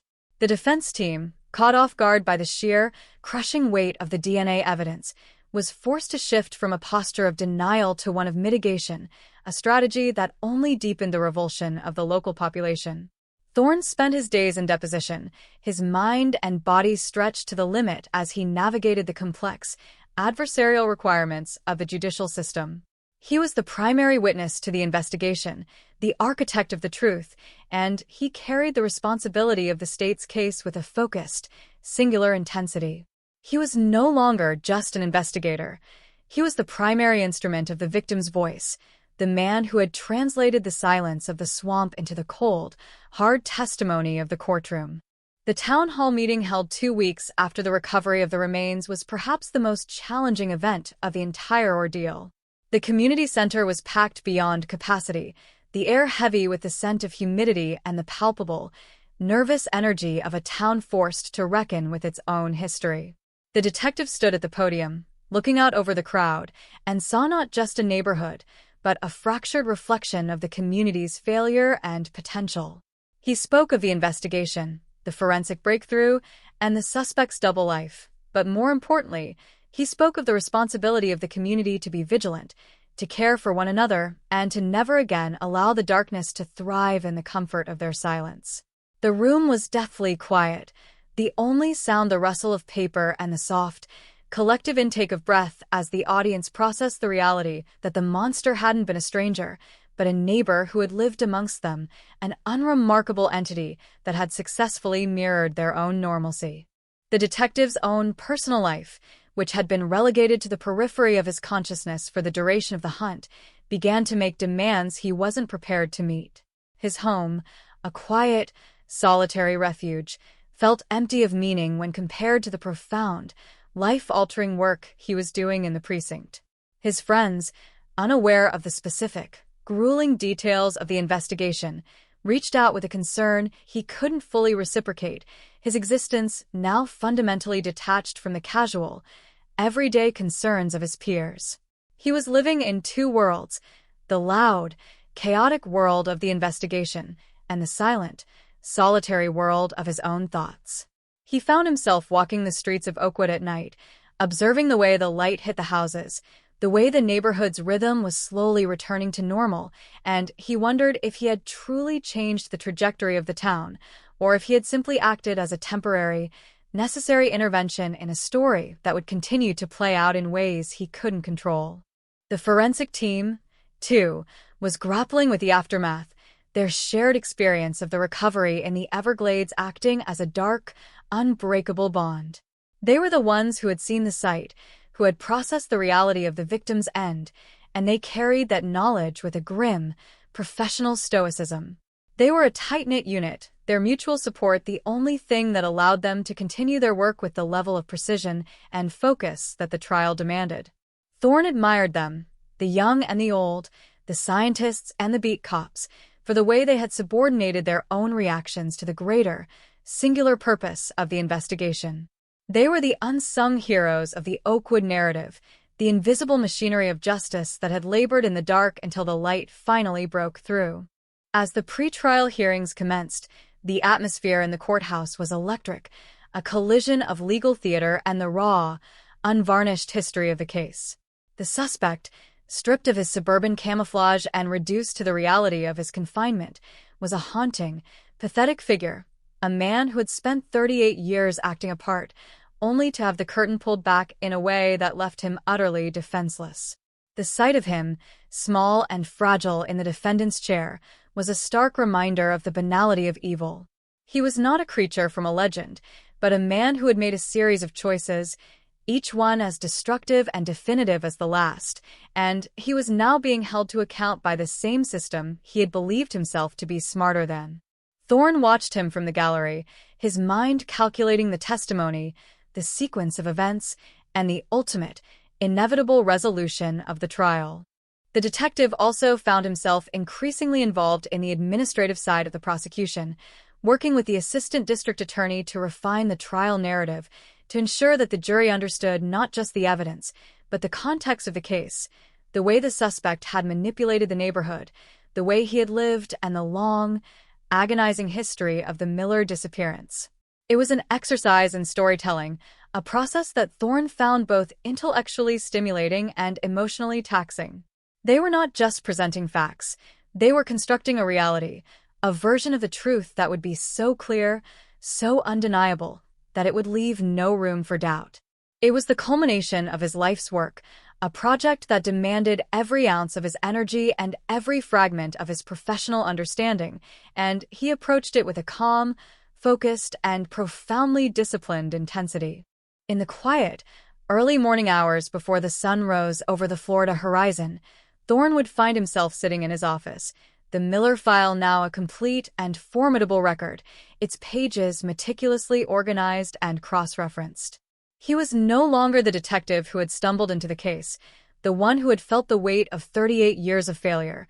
He was the man who had finally, decisively closed the book. The case was his masterpiece, his testament, his final, significant act in the service of the law. He looked at the photographs of the victim, the recovered evidence, and the confession transcripts, and he felt a profound, quiet gratitude for the journey. He had been a part of a process that brought justice to a place that had been starved of it, and he knew that for the people of Oakwood, and for the family of Sarah Miller, the final act of the story was one that they could finally, truly live with. The trial was the conclusion, but for Thorne, the real resolution was the feeling that the silence had been broken. He had done his part, he had lived through the fire, and he had come out on the other side with his integrity intact and his mission accomplished. The nightmare was over, the truth was out, and the community was left to sit in the quiet, in the aftermath of a revelation that had finally claimed its due. He knew that the story of the Florida 1988 case would live on as a part of the town's lore, a tale of the darkness that could be found in the most ordinary of places and the persistent light that had finally exposed it. He sat in his office, the silence of the building surrounding him, and he took a long, slow breath, finally ready to step away from the case that had defined his entire life, knowing that he had done exactly what he had set out to do. The file was closed, the truth was anchored in the history books, and for the first time in his career, he felt the weight of the investigation lifting, leaving behind only the stark, necessary clarity of a long overdue ending. The trial of the man from 1988 became a seismic event, an earthquake that rippled outward from the center of the Florida courtroom and shook the very foundations of the suburban life that the town had so carefully cultivated for nearly 4 decades. For the jury, a panel of everyday citizens plucked from the neighborhoods that had lived with the phantom of Sarah Miller for so long, it was not just a case of forensic evidence, but a fundamental reckoning with the nature of evil. Every day, the courtroom was packed, a sea of faces that bore the invisible marks of the long-standing mystery. The parents who held their children a little tighter, the elderly residents who still remembered the police tape of 1988, and the investigative team who sat with the stoic, focused discipline of people watching the final, inevitable movement of a symphony they had spent years composing. The detective, Thorne, sat at the prosecution table, his presence a silent anchor in a storm of testimonies that ranged from the clinical, technical accounts of the forensic experts to the heart-shattering, raw narratives of the family who had been waiting for this moment since the Reagan administration. As the prosecution methodically unveiled the narrative, the defense attempted to weave a web of ambiguity, to cast doubt on the procedural purity of the 38-year-old investigation and the reliability of the genealogical breakthroughs. Yet, every objection they raised felt like a desperate, flimsy barrier against the relentless, surging tide of the truth. The DNA evidence was the undeniable juggernaut of the case, a molecular narrative that told a story which no rhetoric or legal maneuver could obscure. Thorne watched the jury as they looked at the charts, the diagrams, and the projections, seeing them gradually transition from skeptics to witnesses of a reality that was as chilling as it was incontrovertible. The suspect, sitting in the defendant's chair, was a stark contrast to the monster the town had imagined. He was small, aging, and profoundly ordinary, a reminder that the most heinous acts are often performed by the least remarkable people. This banality was, in many ways, the most terrifying element of the trial, forcing the observers to confront the fact that there was no outward sign of the predator, no physical indicator of the darkness that resided within. The testimonies of the forensic genealogists were particularly compelling, offering a glimpse into a world where the past is not lost, but merely waiting for the right key to be found.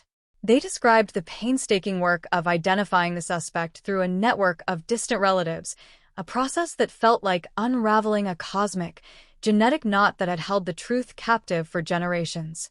The jury listened with rapt attention, their eyes tracing the maps of lineage and the pathways of human migration that had eventually led to the quiet, suburban home where the suspect had been apprehended. It was a modern-day triumph of logic over oblivion, a demonstration that in an era of total information, no secret, no matter how deeply buried or how effectively camouflaged, can remain hidden from the gaze of the science that now defines our existence. Thorne felt a quiet, profound pride in this, knowing that the case would serve as a permanent, powerful precedent for how the justice system could handle the ghosts of the past. The victim's family took the stand on the third week, and the atmosphere in the room shifted to one of profound, hushed reverence. Their testimony was not a rehashing of the crime, but a testament to the life that had been stolen, a detailed, vibrant recollection of Sarah Miller's dreams, her ambitions, and the irreparable, hollowed-out space her absence had left in their lives. They did not beg for vengeance. They spoke with a quiet, devastating grace that was more powerful than any legal argument. Thorne observed the jury, seeing the tears, the hardened jaws, and the sudden, sharp realization that this wasn't just a cold case file. This was the narrative of a human soul that had been extinguished in its prime.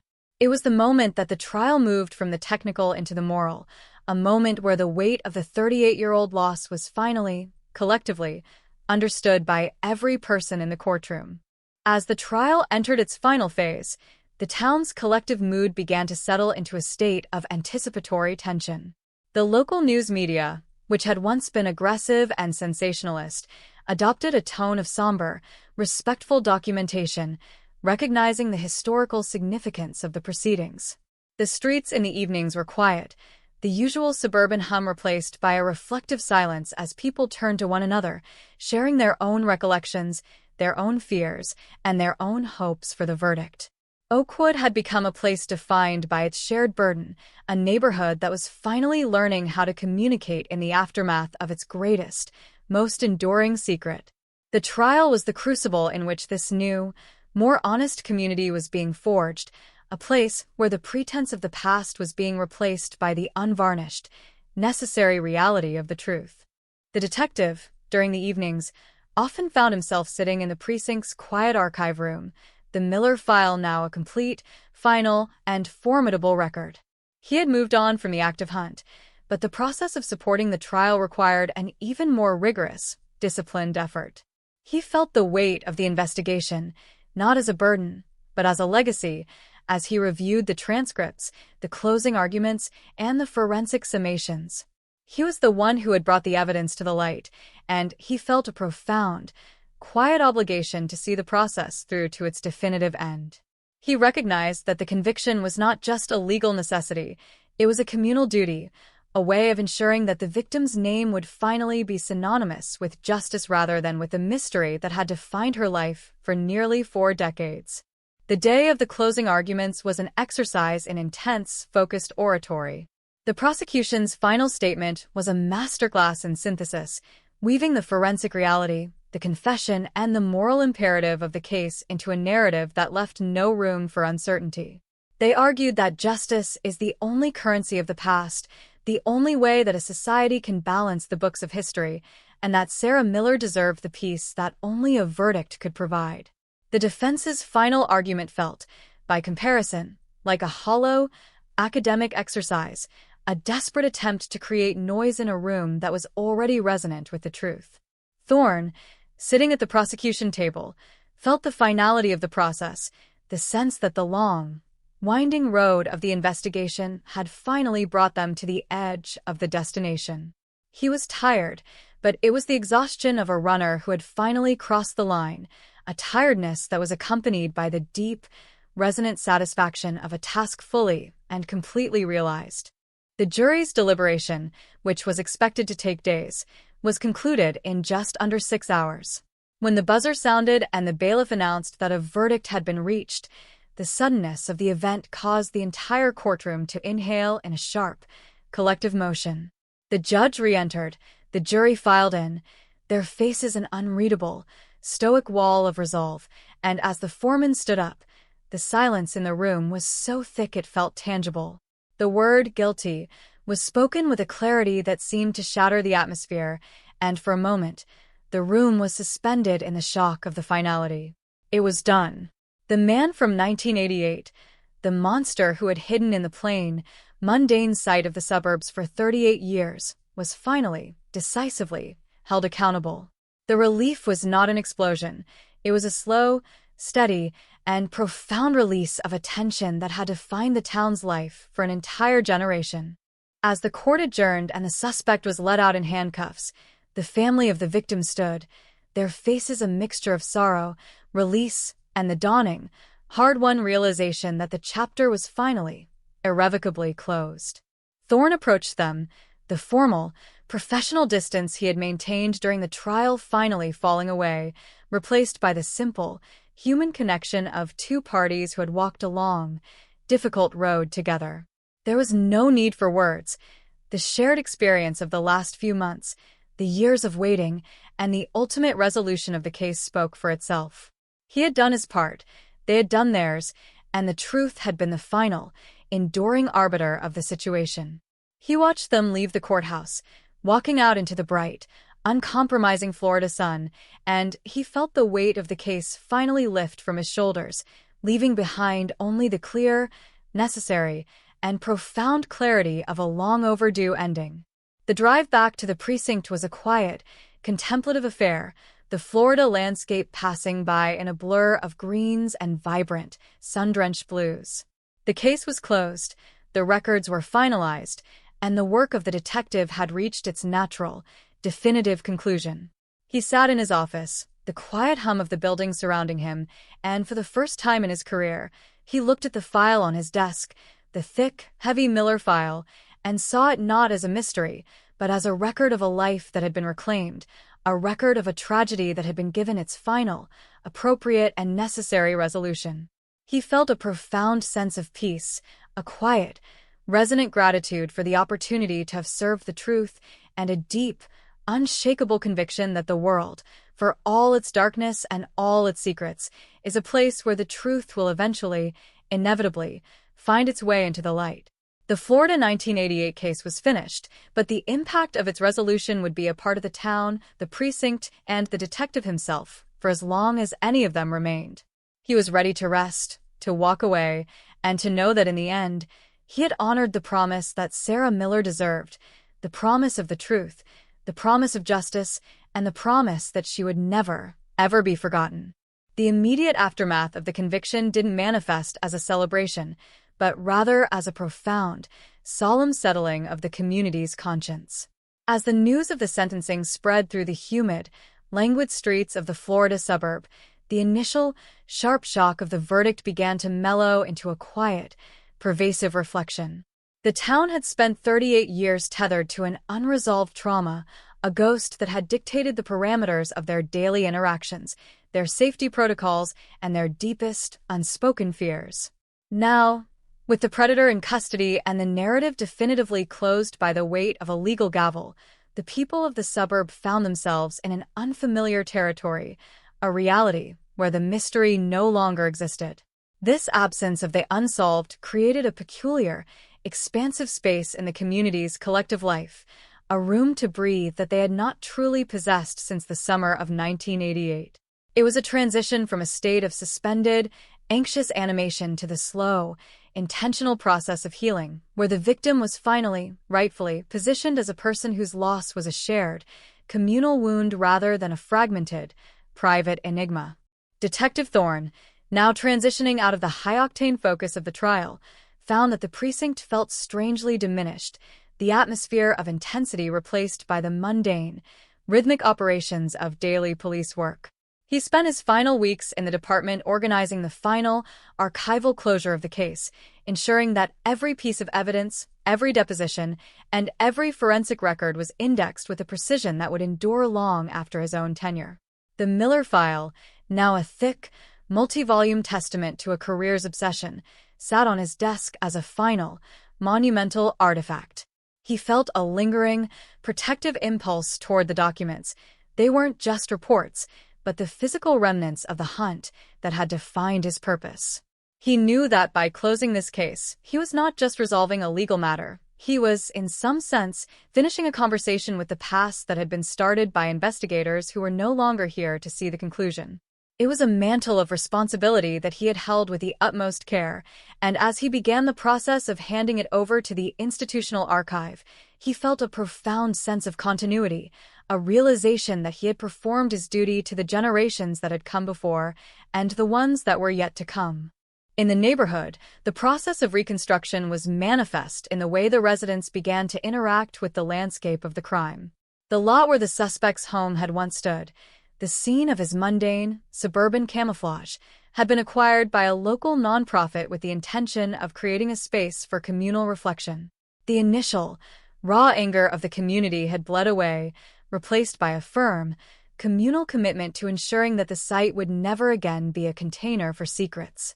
They planned a garden, a space filled with native Florida foliage that would invite the light rather than hide the dark. The detective visited this site frequently, observing the way the townspeople interacted with the ground. They no longer crossed the street to avoid it. They walked past it with a casual, normalized familiarity, a silent acknowledgement that the territory had been reclaimed from the horror that once resided within it. It was a quiet, daily assertion of power, the community's refusal to be defeated by the secret that had held them hostage. The victim's family, meanwhile, had begun to navigate a life that was finally free from the nagging, unresolved presence of the what-if. They had moved through the trial with a grace that had become a source of inspiration for the entire region, and in the post-trial months, they focused their energy on the establishment of the scholarship fund. They spoke at public events, their voices no longer thin and strained with the need for answers, but resonant with the strength of people who had finally, against all odds, achieved the closure they were owed. They served as the town's living, breathing North Star, a reminder that the human spirit is not easily defeated by the actions of the predatory, and that the long, winding path to justice is a necessary, albeit brutal, journey that is worth every single step. Thorne often met with them, not to discuss the case, but to talk about the future, about the students they were helping, about the way the fund was evolving, and about the peace that comes when the questions have finally been laid to rest. The precinct's forensic lab, spurred by the success of the Miller resolution, had evolved into a state-of-the-art facility that specialized in the application of genealogical data to the cold case backlog. The success of the 1988 investigation had provided the political and economic mandate to ensure that such breakthroughs were no longer a matter of serendipity, but a matter of standard, institutionalized procedure. The detectives who had labored alongside Thorne on the Florida case were now the leaders of this new initiative, their expertise highly sought after by departments across the nation. They had become the architects of a modern, evidence-based approach to cold case resolution, and their work was a direct, ongoing tribute to the persistent, unblinking light of the truth. Thorne watched their progress with a sense of quiet, immense satisfaction. He knew that the infrastructure he had helped build in the late stages of his career would be the foundation for thousands of future resolutions, a system that would systematically dismantle the impunity of the past. The broader Florida legal system had also been forced to undergo a period of intense, introspective reform. The case of the Florida 1988 disappearance became a touchstone in legislative sessions, used as a primary justification for the passage of laws that mandated the perpetual review of all unsolved homicides. The political, bureaucratic, and social obstacles that had once been cited as excuses for inactivity were systematically identified and neutralized by the new, aggressive transparency requirements. It was a systemic evolution that ensured the state's relationship with its victims would never again be defined by the indifference of the 90s. This structural integrity was the true, final legacy of the investigation, a system that now worked with the awareness that every open file was a ticking clock and that the pursuit of truth was a non-negotiable, permanent mandate of the state. Sociologically, the Oakwood-style suburb, the archetype of the quiet, safe community, had been permanently changed in the public imagination. It was no longer the symbol of innocence, but the symbol of the fragility of that innocence. People were more informed, more attentive, and less willing to trade their civic alertness for the comfort of denial. This was the shift that the detective had witnessed firsthand. The transition from a community that was safe because they were ignorant to a community that was truly secure because they were vigilant. They had been forced to learn that the most dangerous environments are those defined by a collective silence, and they had, with agonizing difficulty, chosen to break that silence, forever altering the social contract of their town. It was a maturation that would influence the next generation of Oakwood residents, ensuring they grew up with a realistic, empowered understanding of what it means to truly look out for one another. In the final, contemplative stillness of his retirement, the former detective found himself returning, again and again, to the fundamental question of why the truth took so long to emerge. He realized that the answer wasn't just in the technological limitations of the past, but in the human inability to confront the possibility that the predator is not a myth, but a man who lives in the house next door.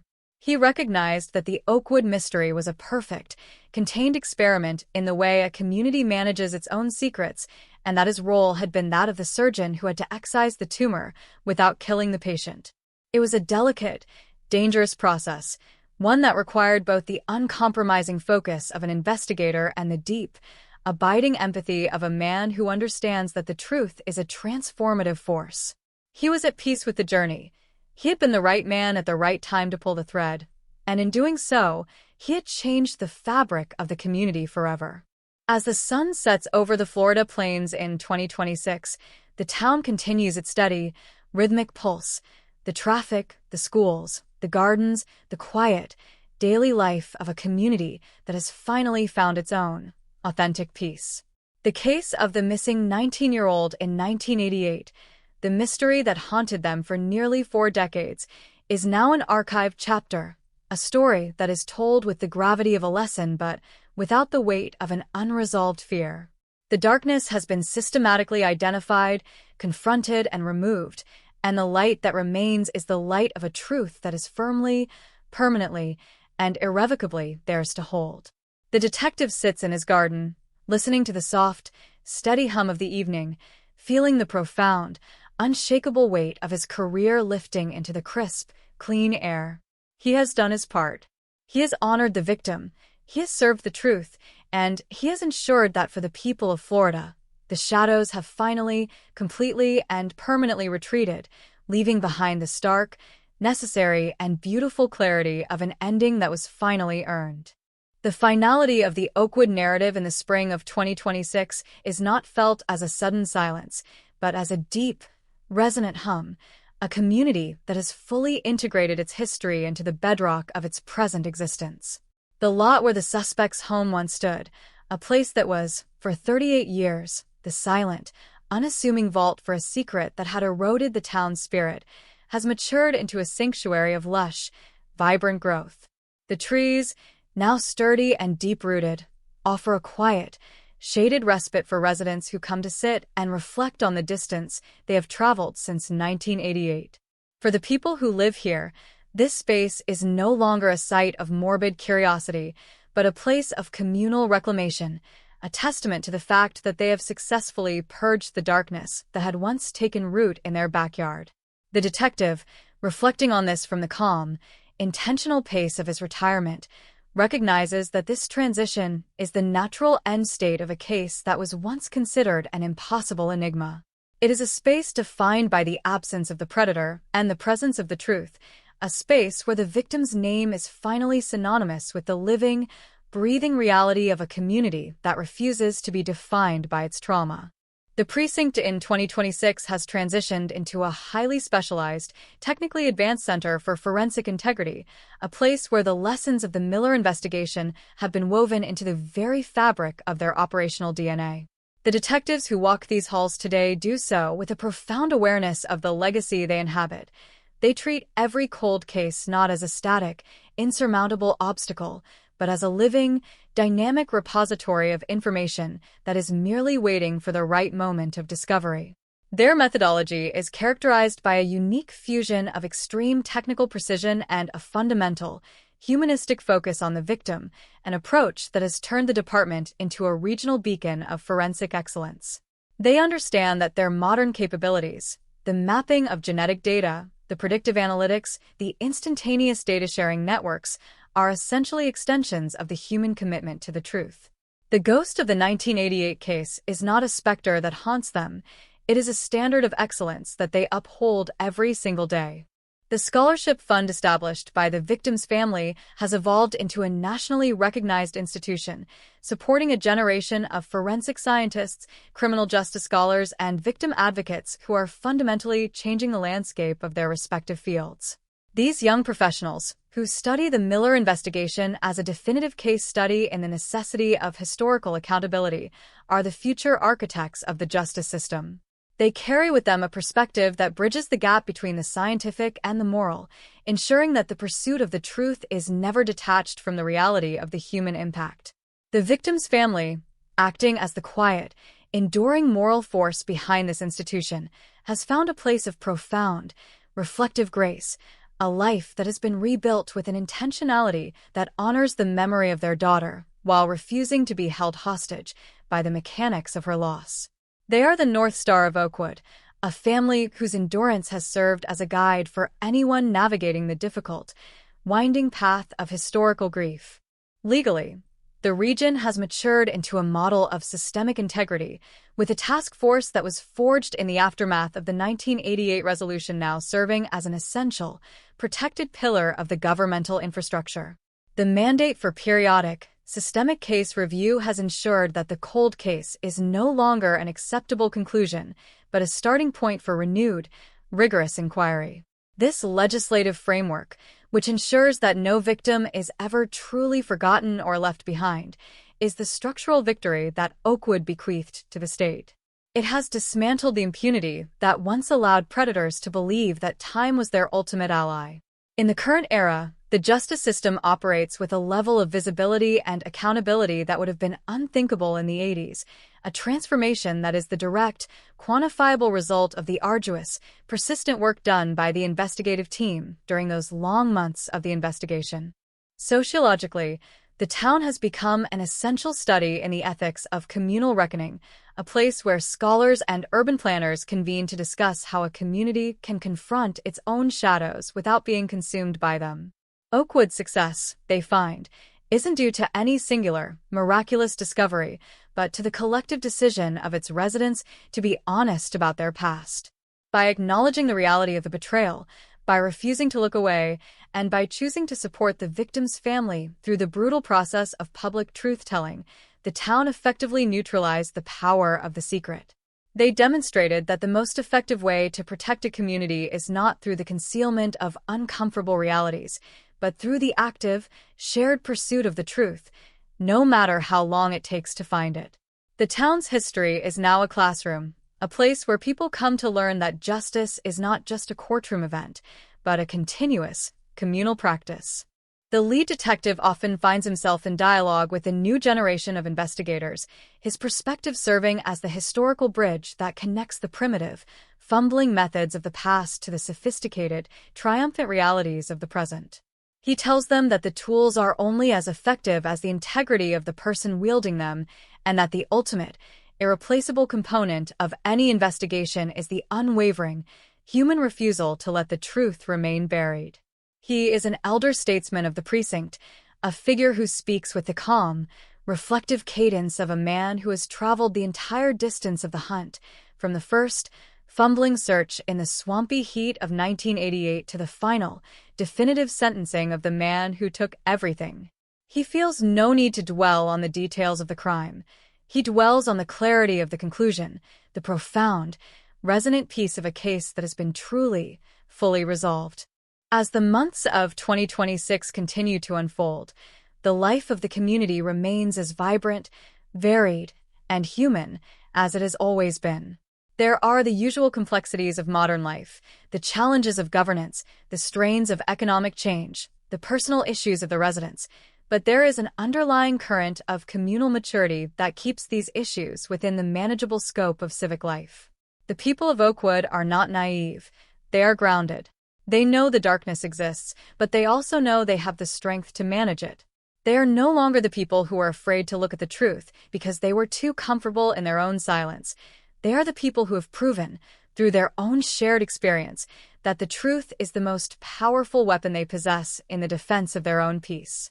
In the final, contemplative stillness of the day, as the sun begins its slow, golden descent over the wide expanse of the plains, the town looks as it always has, a peaceful, ordered, and enduring landscape of homes, streets, and human connections.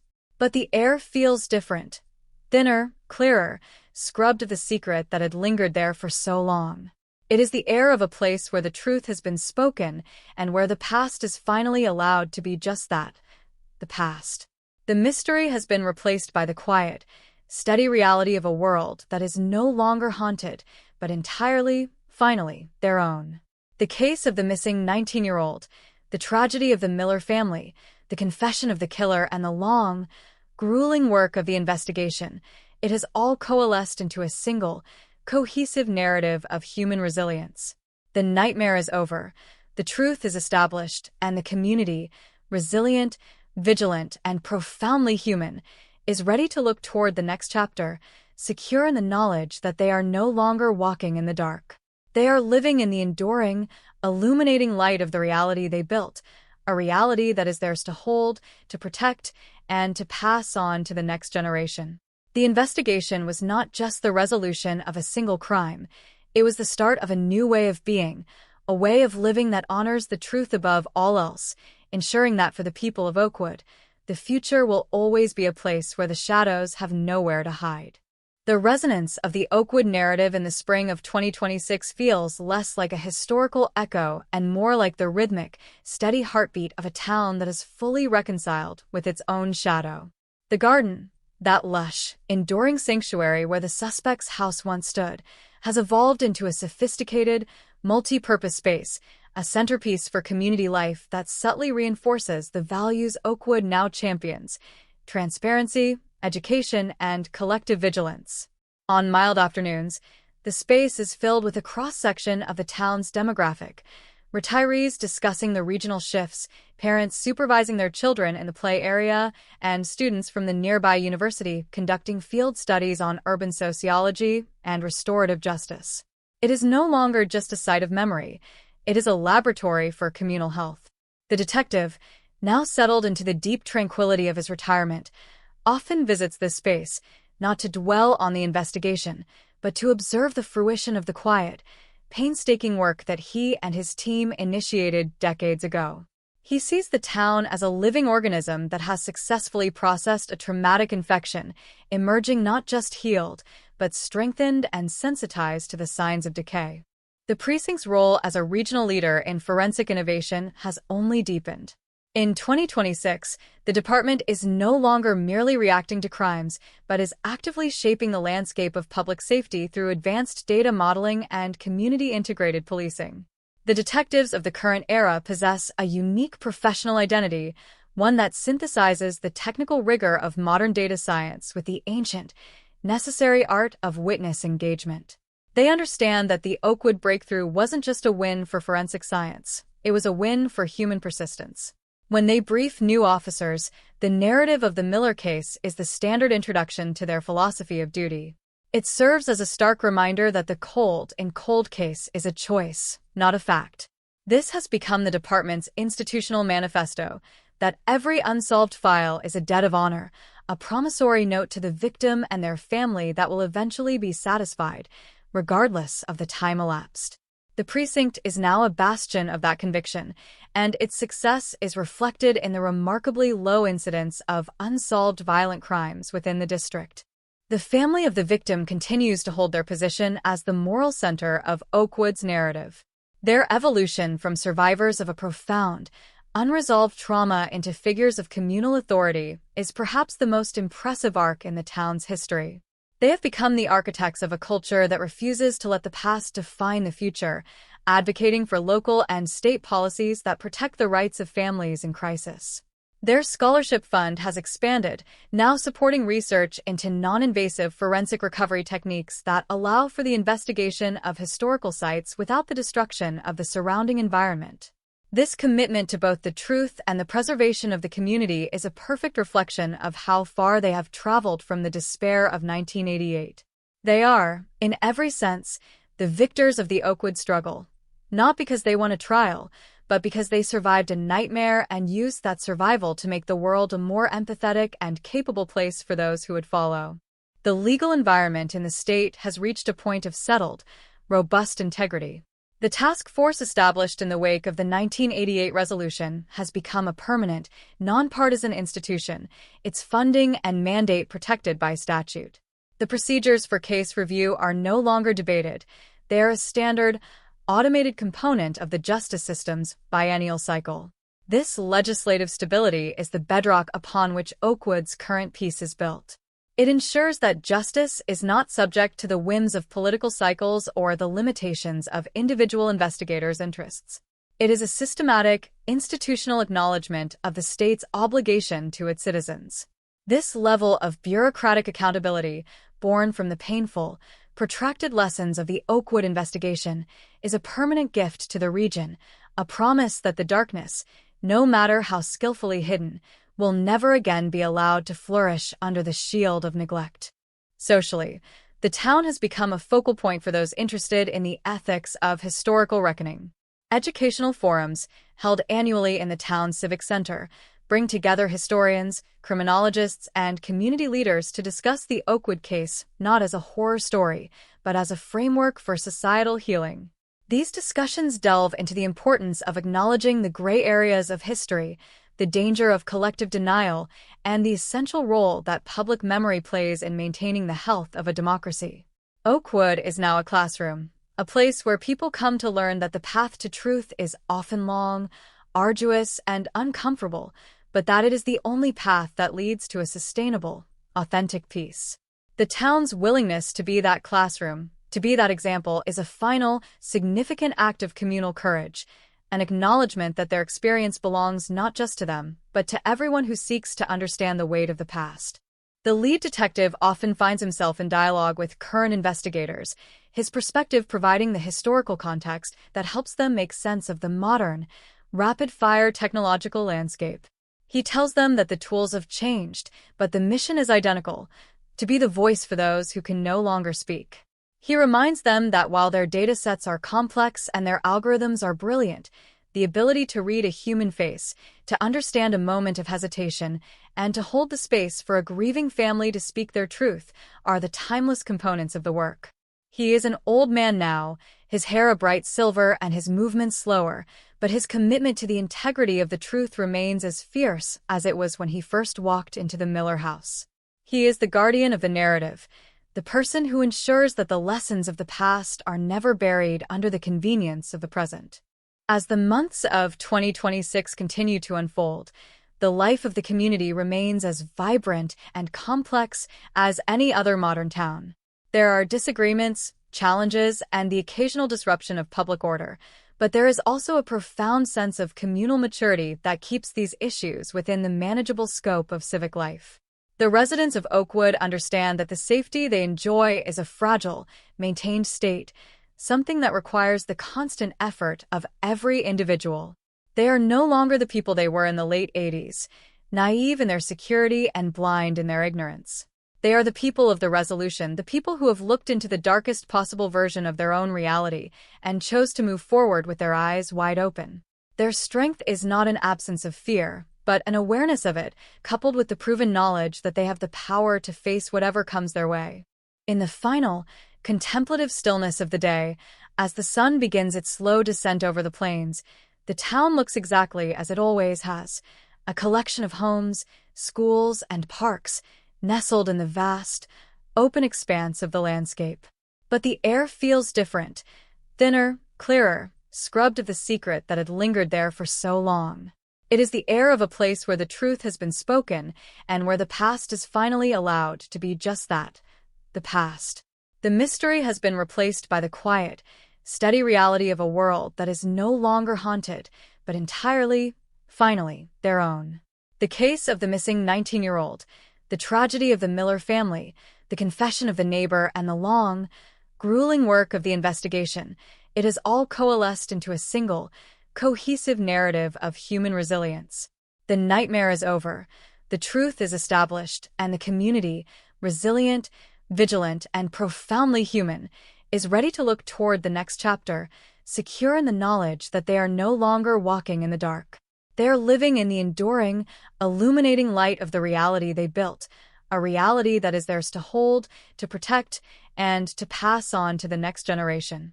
The investigation was not just the resolution of a single crime. It was the start of a new way of being, a way of living that honors the truth above all else, ensuring that for the people of Oakwood, the future will always be a place where the shadows have nowhere to hide. The local library, a quiet sanctuary on the edge of the town square, has archived the entire Miller file, digitizing every page, photograph, and report for public access. It has become a repository for anyone seeking to understand the nature of the investigation. For students, it is an academic resource. For residents, it is a piece of their heritage. For the curious, it is a reminder of the depth of the town's commitment to the truth. By making these records public, the town has enacted a radical, transparent policy that the history of their trauma belongs to them and that they will never again hide it away in a dusty vault. This transparency is the final, decisive act of defiance against the secrecy that once defined them. It says to the world that Oakwood is no longer afraid of its past because it is no longer ashamed of the truth, regardless of how painful it may be. As the detective walks home from his visit to the garden, the evening light creates long, sharp shadows against the pavement, but they are just shadows, natural and fleeting, not the haunting, distorted shapes he once feared. He reaches his front door, his hand steady as he turns the key, and he pauses for a moment to listen to the sounds of the neighborhood, the distant, muffled laughter of children playing, the hum of a lawnmower in a far-off yard, the gentle sway of the palm fronds in the breeze. It is a symphony of normalcy, a life that has been reclaimed and restored. He enters his home, the air inside cool and still, and he reflects on the arc of his life, a life that was spent in the service of a truth that was often hidden, often difficult, and often heartbreaking, but always, in the end, worth the pursuit. He is a man who has seen the truth finally come to light, and in doing so, he has found his own personal sense of fulfillment. The case of 1988 is a closed file, but the story of Oakwood is a living, continuing reality, one that is informed by the hard-won lessons of their shared past. The town moves forward, not in a straight line, but in the slow, deliberate progression of a community that has learned the value of the long game. They are a resilient people, a people who have proven that the passage of time is not an enemy of justice, but a dimension in which it must be diligently, painstakingly, and courageously pursued. As he rests in his chair, the detective knows that the work of the truth is never truly finished, but he is content to let others take the mantle. He has fulfilled his promise to the victim, he has fulfilled his promise to the town, and he has fulfilled his promise to himself. The case of the Florida 1988 disappearance is at rest, and for the first time in many, many years, he can finally, truly let it be. The stars emerge over the Everglades, steady and bright, a vast, silent witness to the world below, and he watches them, feeling the deep, resonant calm of a life well lived, a job well done, and a peace that has finally arrived. He closes his eyes, the image of the garden vivid in his mind, and he lets the quiet of the night wash over him, a final, necessary, and beautiful surrender to the stillness of a world that is finally, at long last, exactly as it should be. The investigation, the trial, the grief, and the ultimate resolution have all become part of the town's collective soul, a layer of wisdom that will ensure they are always, permanently, and undeniably, walking in the light of the truth they worked so hard to uncover. The legacy of the Florida 1988 case is not the crime, but the restoration, not the darkness, but the light, not the silence, but the truth. And in the final count, that is everything. The year 2026 finds the town of Oakwood not merely surviving its past, but thriving in the clarity of its aftermath, a community that has successfully transmuted the lead of its history into the gold of its current civic identity. The garden that occupies the former lot of the Miller home, once a point of immense tension, has become a place of profound, reflective normalcy. It is a space where the rhythm of the neighborhood finds its most serene expression, a place where the past is not forgotten but is, instead, integrated into the fabric of daily life. For the residents who moved in after the conviction, the story of 1988 is a cautionary lesson in the necessity of community transparency, a foundational myth that defines their expectations of one another and their standard for communal vigilance. They are a people who understand that their safety is an active, ongoing achievement, not a passive entitlement, and they guard this peace with the quiet, determined alertness of those who know exactly what happens when the light of the truth is allowed to flicker and fail. The retired detective, a frequent visitor to the park, observes the generational shift with a sense of quiet, profound satisfaction. He sees the town as a living testament to the idea that no trauma is so deep that it cannot be processed, provided the community is willing to face it with honesty and collective courage. The precinct, which once felt like a tomb of unresolved grievances, is now a center of intellectual and forensic vitality, a place where the next generation of law enforcement is being trained not just in technique, but in the moral philosophy of investigation. The detectives of 2026 don't just process data, they uphold a covenant with the public that was forged in the fire of the Miller case. They operate with a level of rigor that is designed to preemptively dismantle the conditions that allowed the suspect of 1988 to remain hidden for so long. Their work is characterized by a proactive engagement with the community, a radical transparency that makes the police department an open, accessible partner in the town's well-being rather than a detached, mysterious entity. The institutional memory of the Miller case is their moral compass, a constant, flickering reminder that their work is not merely about finding a perpetrator, but about honoring the victim, protecting the living, and ensuring that no life is ever again treated as a disposable, forgotten commodity. The family of the victim continues to exert a quiet, powerful influence on the town's trajectory, their advocacy, and their scholarship fund having become institutional features of the region. They have transitioned from the role of the victimized into the role of the visionary, their experiences providing the necessary impetus for statewide policy changes regarding cold case resources and victim advocacy. They speak at the university, they mentor young investigators, and they hold the town accountable to its promise of vigilance. Their presence is a steadying, humanizing force, a reminder that behind every forensic report and every database entry lies a life that was fundamentally, irretrievably loved. They have shown the town that one can live through the absolute worst that humanity has to offer and come out on the other side with a capacity for compassion and a commitment to the truth that is nothing short of heroic. The state's legal infrastructure has reached a point of settled, robust integrity, the legislative reforms sparked by the Miller trial having become the bedrock of the regional justice system. The mandatory, periodic review of every inactive case file is now a non-negotiable component of the judicial cycle, a standard that ensures the passage of time is never again a shield for those who have committed the most heinous of acts. This policy, which was once viewed as an innovative, difficult experiment, is now the bedrock of the law, a system that assumes the truth is reachable regardless of the years that have elapsed. This systemic accountability is the ultimate, enduring gift of the Oakwood Resolution. It has transformed the state's relationship with its forgotten victims, ensuring that the light of justice is a constant, accessible, and unavoidable force in the lives of every citizen. Sociologically, the town has become an essential study in the ethics of communal reckoning, a place where students and professionals come to learn the mechanics of post-traumatic recovery. The annual forums held in the Civic Center are no longer just local events. They are regional symposia where experts from all over the country come to see how a neighborhood successfully navigated the transition from a place of secret trauma to a place of honest, open connection. Oakwood's success, as identified by these experts, is the result of the town's radical refusal to look away. By choosing to embrace the truth, the residents did not merely heal their trauma, they transformed it into an asset of civic resilience. They have proven that a town can own its history, acknowledging its darkest moments without being defined by them, and building a stronger, more authentic identity upon the bedrock of that acknowledgement. The retired detective often spends his mornings in the library, where the Miller file has been digitized and made available to the public.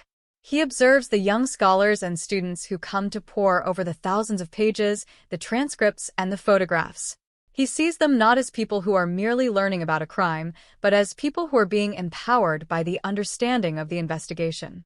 They are learning that the truth is a reachable, obtainable goal, and that the work required to achieve it is a noble, necessary, and profoundly human endeavor. He reflects on his own career, the years of doubt, the moments of despair, the breakthrough that finally, definitively changed everything, and he recognizes that his role was to be the person who kept the fire burning through the long, cold night of the silence. He is content with this legacy, knowing that the story of the Miller case is now the story of the town's own capacity for truth. As 2026 moves forward, the life of the community remains as vibrant, varied, and human as it has always been. There are disagreements, personal struggles, and the occasional disruption of public order, but there is also an underlying current of communal maturity that keeps these issues within the manageable scope of civic life. The residents of Oakwood understand that the safety they enjoy is a fragile, maintained state, something that requires the constant effort of every individual. They are no longer the people who are afraid to look at the truth because they were too comfortable in their own ignorance. They are the people who have proven, through their own shared experience, that the truth is the most powerful weapon they possess in the defense of their own peace. Their strength is not an absence of fear, but an awareness of it, coupled with the proven knowledge that they have the power to face whatever comes their way.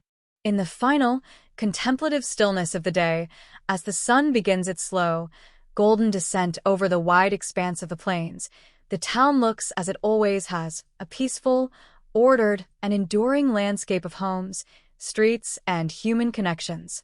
But the air feels different, thinner, clearer, scrubbed of the secret that had lingered there for so long.